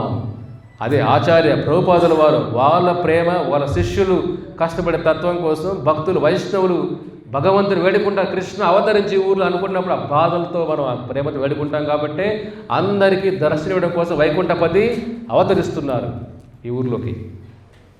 లేదంటే ఎవరు వస్తారు ఈ ఊరు చెప్పండి మీరే? దాంట్లో భాగం కావాలా వద్దా చెప్పండి? అటువంటి ఏదో గుడి అందరూ కట్టేయచ్చు, ఇక్కడ వెంకటేశ్వర గుడి అందరూ కట్టేది వెంకటేశ్వర గుడి, కానీ ఆచారం లేకుండా గుడేం కడతాం, భక్తులు లేకుండా గుడేం కడతాం. డబ్బులున్న గుడి కట్టడం కాదు, ముందు భక్తులు ఉండాలి. ఆ స్వామి కోసం స్వార్థ గతి మీ విష్ణు స్వామి, నువ్వే నా గతి, నువ్వే నా స్వార్థం. ఆ భక్తుల ద్వారా దేవాలయం నిర్మాణం ఏదో జరుగుతుంది. అప్పుడు ప్రతి ఒక్కరు వైకుంఠ భావన వస్తుంది వాళ్ళల్లో. కాబట్టి ఈ ఊరు బాగుపడాలంటే, మంచి మార్పు రావాలంటే, ప్రజల్లో మార్పు రావాలి, చైతన్యం రావాలంటే, తరతరాలకి చైతన్యం రావాలంటే ఒక దేవాలయం, ఒక జ్ఞాన ప్రచార కేంద్రం రావాలి ఈ ఊరికి. అప్పుడు భగవంతు వైకుంఠం నుంచి అవతరిస్తారు ఆయన ఈ ఊరికి. కాబట్టి మీరందరూ కూడా దీనిలో భాగం కావాలి. అర్థమవుతుందా? ఈ చిన్న చిన్న ఉడుత కూడా స్వాముల వారికి సేవ చేశారు. ఇప్పుడు ఆ పండ్ల ఆవిడ ఏం చేసింది? భగవంతుడిని ఆవిడ హృదయాన్ని జయించేసింది కదా, పండ్లు అమ్మే ఆవిడ. కాబట్టి ఆ భావన మనందరిలో రావాలి. ఈ ఒక్క ప్రయత్నం చేయండి. మనలో ఉన్న స్వార్థ, లోభ, కామ ఈ గేట్లన్నీ ఓపెన్ చేయడానికి ఒక ప్రయత్నం చేయండి. మన గేట్ల పైన లాకులు వేసి వేసి వేసి వేసి వేసి మీరు తీస్తున్నా, మీరు వేస్తున్నారు. ఏం చెప్పాలి? వారం సండే ఓపెన్ చేస్తాం, మళ్ళీ క్లోజ్ చేస్తారు. మీరు ఎంత ఫాస్ట్గా అంత బాగా ఫాస్ట్గా క్లోజ్ చేస్తున్నారు. మీరు ప్రసాదం లోపల క్లోజ్ అయిపోతుంది డోర్ అక్కడే. గంట మేము ఓపెన్ ప్రయత్నం చేస్తాం, గంట అయిపోతే టక్కన లాక్ చేస్తారు. అయిపోయింది ప్రభు, గోద్రేజ్ లాక్ చేస్తారు అంత గట్టిగా, పెద్ద పెద్దవని ఆటోమేటిక్ లాక్. కరెక్ట్, సత్యనారాయణ గారు చెప్పినట్టు. సత్సంగం అయిపోతే లాక్ అయిపోతుంది ప్రభు. సత్సంగం వచ్చి మీరు బలవంతంగా ఓపెన్ చేస్తున్నారు. మీరేం చేస్తారు? అయిపోతుంది ఆటో లాక్, అయిపోయింది ప్రభు, వినేసాం అంతా అయిపోయింది, లాక్ చేసాం అంతా. మార్పు రావాలి కదా. మార్పు లేని సత్సంగాలు ఎందుకు చెప్పండి? కాబట్టి మీరు అందరూ సైనికుల్లాగా అయితే దేవాలయ జగన్నాథ మీ ఊరు వస్తారు. జగన్నాథ ప్రతి ఒక్క పేరు రాసుకుంటాడు ఆయన. మీరు రాసుకునే కదా పేర్లు, ఆయన రాసుకుంటాడు. ప్రభుపాలు చెప్తారు, కృష్ణుడి దగ్గర ఒక బుక్ ఉంటుందంట వైకుంఠంలో, చిత్రగుప్త బుక్ కాదు, దాని బుక్లో మన పేరు ఫుల్గా ఉంటాయి. అక్కడ మీరే టెన్షన్ పడుతుంది, నా పేరు ఉంది అనుకోవద్దు. పేరు ఎప్పుడు ఉంటుంది, ఆధార్ కార్డులో మీ పేరు అన్నీ ఉంటాయి, అక్కడ ఉంటాయి. మీ చిట్టా అంతా అక్కడ ఉంటుంది, మీ చిట్టా అంతా ఆయన దగ్గర ఉంటుంది. కానీ కృష్ణుడి దగ్గర బుక్ ఉంటుంది. వైకుంఠంలో బుక్ కృష్ణ మెయింటైన్ చేస్తారంట ప్రభుపాద. ఆ బుక్ ఎందుకు? ఏ భక్తుడు ఏ సేవ చేస్తాడు మొత్తాన్ని రాసుకుంటారంట. కృష్ణ భగవాన్ రాసుకుంటారు కాబట్టే ఆయన మన యోగాక్షేమాలు చూస్తూ మన కర్మల మార్చే శక్తి ఆయనకు మాత్రమే ఉంది ఇక్కడ. కాబట్టి భగవంతుడి బుక్లో మన పేరు ఉండాలి. అక్కడ వైకుంఠంలో సేవ చేసేవాళ్ళు ఆయన గుర్తుపెట్టుకుంటారు. ఈ భక్తుడు, ఈ భక్తురాలు, ఈ భక్తుడు, ఈ భక్తురాలు ఆయన సేవ రాస్తారు అలాగే. కాబట్టి ఒక దేవాలయం అంటే ఏమిటి? ఒక భక్తుల ద్వారా వచ్చే దేవాలయం మళ్ళీ రాదు. మళ్ళీ మేముంటాం లేదు మీ ఊరిలో అనుకోవద్దు. ఏ ఊరు మాది కాదు, ఇదైనా మా వైకుంఠమే మన ఊరు. కాబట్టి ఉన్న అవకాశాన్ని మనం దీనిలో భాగం అవ్వాలి అనుకోవాలి. సుధాముడు భగవంతుడికి ఏమి ఇచ్చాడు? అటుకులు ఇచ్చాడు, అంతే కదా. భావం ముఖ్యం ఇక్కడ. కాబట్టి మీరందరూ కలిస్తే దేవాలయం తొందరగా వస్తుంది. మీలో కూడా తాపత్రయం ఉండాలి. మళ్ళీ ఇక్కడికి వస్తే డొనేషన్ అడుగుతారు, నెక్స్ట్ సండే రాకుండా పోతారేమో, అలా టెన్షన్ పడద్దండి. మేము అలాంటి భక్తులు కాదు. ఇక్కడ ప్రయత్నం చేయండి. ఎందుకంటే భగవంతుడికి మీరు సముద్రాల్లో ఒక చిటిక నీళ్ళు తీసుకొని పోతే సముద్రం ఏమన్నా ఎక్కువైపోతుందా? తీసేసి తక్కువైపోతుందా? ఇక్కడ భగవంతుడి సేవలో మనం బెనిఫిట్ అయ్యేది. ఇక్కడ బెనిఫిషరీస్ మనం. ఇక్కడ సేవ చేసేవాడు బెనిఫిషరీ, భగవంతుడి బెనిఫిషరీగా. భగవంతుడికి ఏం లావట మన ద్వారా. కాబట్టి నెక్స్ట్ తరతరాలకి మేము చేసే సేవ ఇది. ఇప్పుడు మేము ఎప్పుడో దేవాలయాలు కట్టిన బెంగళూరు టెంపుల్ కానీ, అమెరికాల టెంపుల్ కానీ ఎంతో వందల మంది, వేల మంది భక్తులు అవుతున్నారు. మనం లేకపోయినా కూడా ఒక సంస్థ నడుస్తుంది, మనం ఉన్నా లేకపోయినా. అటువంటి సంస్థలు మన భాగం కావాలి. అటువంటి సంస్థలు ఒక మెంబర్ లాగా మన సేవ చేయాలి, ఒక ఓనర్ లాగా దాంట్లో ఒక సేవ ముందుకెళ్తే అప్పుడు మన తరతరాలకు మన ఇచ్చే బహుమతి అది, ఆ ఊరికి కానీ ఆ ఉన్న ప్రజలకు కానీ. మీరు ఎన్ని టెంపుల్ కట్టింది మాత్రం ఎంతమంది టెంపుల్ ఎంతమంది మోక్షం వెళ్తారు చెప్పండి? టెంపుల్ కట్టిన వాళ్ళు వెళ్తున్నారా? వాళ్ళు గ్యారెంటీ లే, వెళ్ళే వాళ్ళకి గ్యారెంటీ లేదు, పూజ చేసే వాళ్ళకి గ్యారెంటీ లేదు, పూజారికి గ్యారెంటీ లేదు. ఎందుకంటే భావన ఉండాలి లోపల, హరిచింతన. ఆ హరిచింతన ఉన్నప్పుడే, ఆత్మశుద్ధి అయినప్పుడే మమా భక్త్యా ప్రయచ్చతి వైకుంఠం చేరుకోగలుగుతాం మనం. కాబట్టి దేవాలయ జగన్నాథ తొందరగా రావాలంటే మీరంతా తొందరగా రావాలి. అర్థమవుతుందా? తొందరగా మీరు ముందుకు వచ్చి ఎస్ జగన్నాథ ఊరు రావాలి ప్రభు, ఫస్ట్ మీరే దీన్ని భాగస్వాములు ఉండాలి. ఎందుకంటే మందిర నిర్మాణానికి పబ్లిక్ ఏది డొనేషన్ అడగట్లేం మేము ఎవరిని కూడా. ఎందుకంటే ఇంత సంవత్సరం నుంచి కథ విన్న వాళ్ళు, ఇంత జ్ఞానం సంపాదించిన వాళ్ళు ఫస్ట్ వాళ్ళ మార్పు లేకపోతే పబ్లిక్ ఎందుకు వాళ్ళు చెప్పండి? ఫస్ట్ మీరు చెప్పండి. బెనిఫిట్ తీసుకునే వాళ్ళు రాకపోతే ముందుకి వాళ్ళు ఎప్పుడు పాప ఇక్కడ రారా? వాళ్ళు ఎలా అడుగుతాం చెప్పండి నేను పబ్లిక్ని? వాళ్ళు ఏమంటే ప్రభు ఎవరైనా మాకు మాట చెప్పారా మీరు భగవద్గీత గురించి? మీరు ఆ పాండురంగ నగర్లో అక్కడే పాండురంగ కొనిపోయారు కదా మీరు, అవునా కాదా? పబ్లిక్ ఏం అడగాలి చెప్పండి, మీరే చెప్పండి. సత్సంగాలు మీకోసం, ఇక్కడ వచ్చే వాళ్ళ కోసం కదా. గంటలు సమయం పెట్టడం కానీ, మీకు అందరికీ జ్ఞానం ఇవ్వడం కానీ, మీకు అందరికీ ఎంతమంది మా భక్తులు కూడా పాపం ఆశ్రమంలో కుక్కు లేరు, వాళ్ళు ఎన్ని ఆరోగ్యంగా ఇబ్బందులు పడుతున్నారో ఎవరి కోసం అన్నీ కూడా. మీ బిడ్డలకు ఆరోగ్యం బాగా మీకు అనిపిస్తుంది, అర్థమవుతుందా? అన్ని బాధలు అనుభవిస్తూ ఈ ఊరిలో ఉంటూ, ఒక సంవత్సరం నుంచి ఈ ఊరిలో బాడుగులు కడుతూ, అంత ఖర్చులన్నీ భరిస్తూ, ఎందుకని ఇవన్నీ కూడా ప్రజలకైనా చేయాలనే కదా. ప్రజలకు ఎలా చేస్తాం? ప్రజలు కూడా భావన ఉండాలి కదా, మనం కూడా దీనిలో భాగం కావాలి అని. మీరు ఆలోచించండి, ఎంత త్యాగాలు చేస్తే, ఎంతమంది త్యాగాలు చేస్తున్న జీవితాలు వెనకాల మీ మోక్షం కోసం. మీ బిడ్డలు మీకోసం అంత కష్టపడుతున్నారా? మీ మోక్షం కోసం, శరీరం కోసం కాదు, మోక్షం కోసం. పుత్ర అంటే బిడ్డలు ఎందుకు చెప్పండి? మోక్షం ఇవ్వలేని బిడ్డ వాడు ఉండలేనట్టే. ఇది భాగవతం చెప్తుంది. బిడ్డలు ఎందుకు? మోక్షం ఇవ్వలేని బిడ్డ లేనట్టే కదా. ఆ ధర్మం చేయనప్పుడు పుత్ర అంటే ఏమిటి? పుత్ర విడుదల చేయనప్పుడు తల్లిదండ్రులు యమలోకాల నుంచి విడుదల చేయకుండా వైకుంఠం పంపించిన పుత్రుడే కాదు కదా. ఇంకా కాబట్టి బిడ్డలు ఉంటే సరిపోదు, సంస్కారం ఉండాలి, దైవభక్తి ఉండాలి వాళ్ళల్లో. కాబట్టి మీ బిడ్డల కన్నా ఎక్కువ కష్టపడుతున్నారు భక్తులు ఇక్కడ మీకు ఆ మార్గం చూపించడం కోసం. అడవిలో తప్పైన వాడికి దారి చూపించేవాడు ఎంత కృతజ్ఞత ఉండాలి. అడవిలో తప్పైన వాడు బయట రావడం తెలియదు వాడికి ఎలా రావాలో.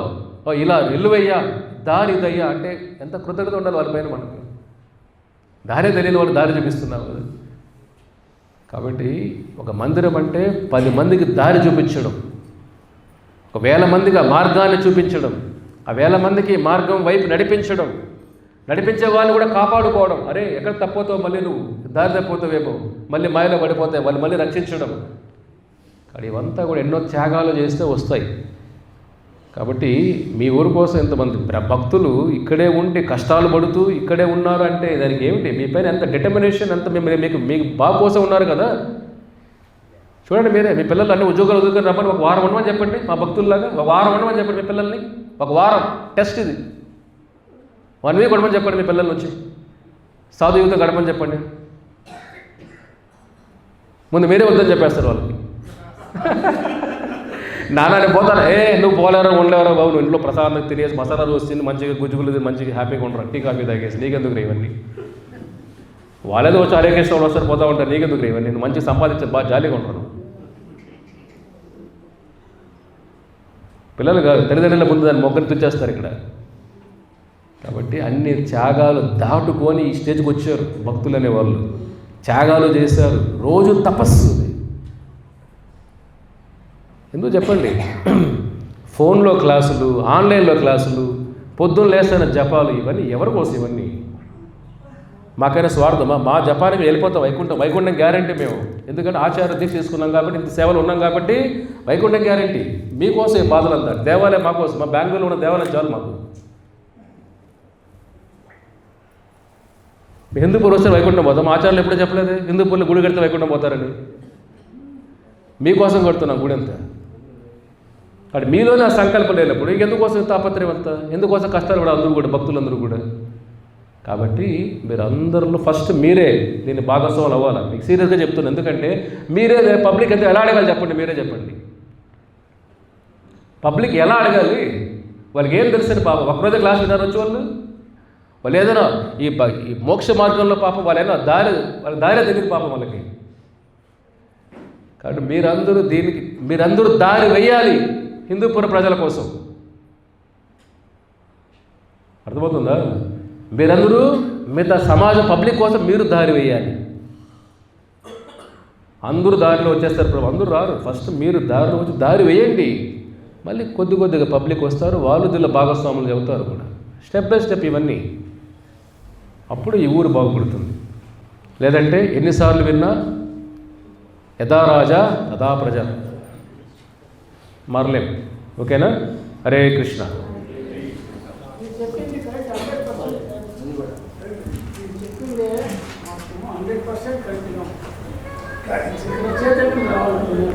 జనాల చైతన్యం ముందు ఈ రూమ్ మారితే ఊరంతా మారుతుంది.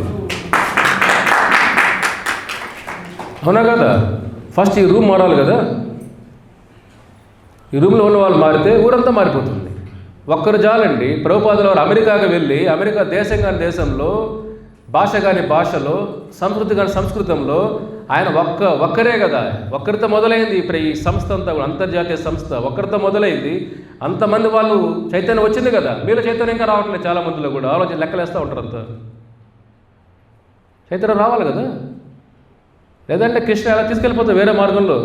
హాస్పిటల్ బిల్లు పేలిపోదు ఒకేసారి. మీరు డాక్టర్ ధనవంతులు చేస్తారు కానీ భగవంతుడికి మాత్రం ముందుకు రా మనం. కరెక్టే కదా? ఇవన్నీ కూడా ఏంటంటే గుండెలో గుచ్చుకుంటాయి, పర్లేదు.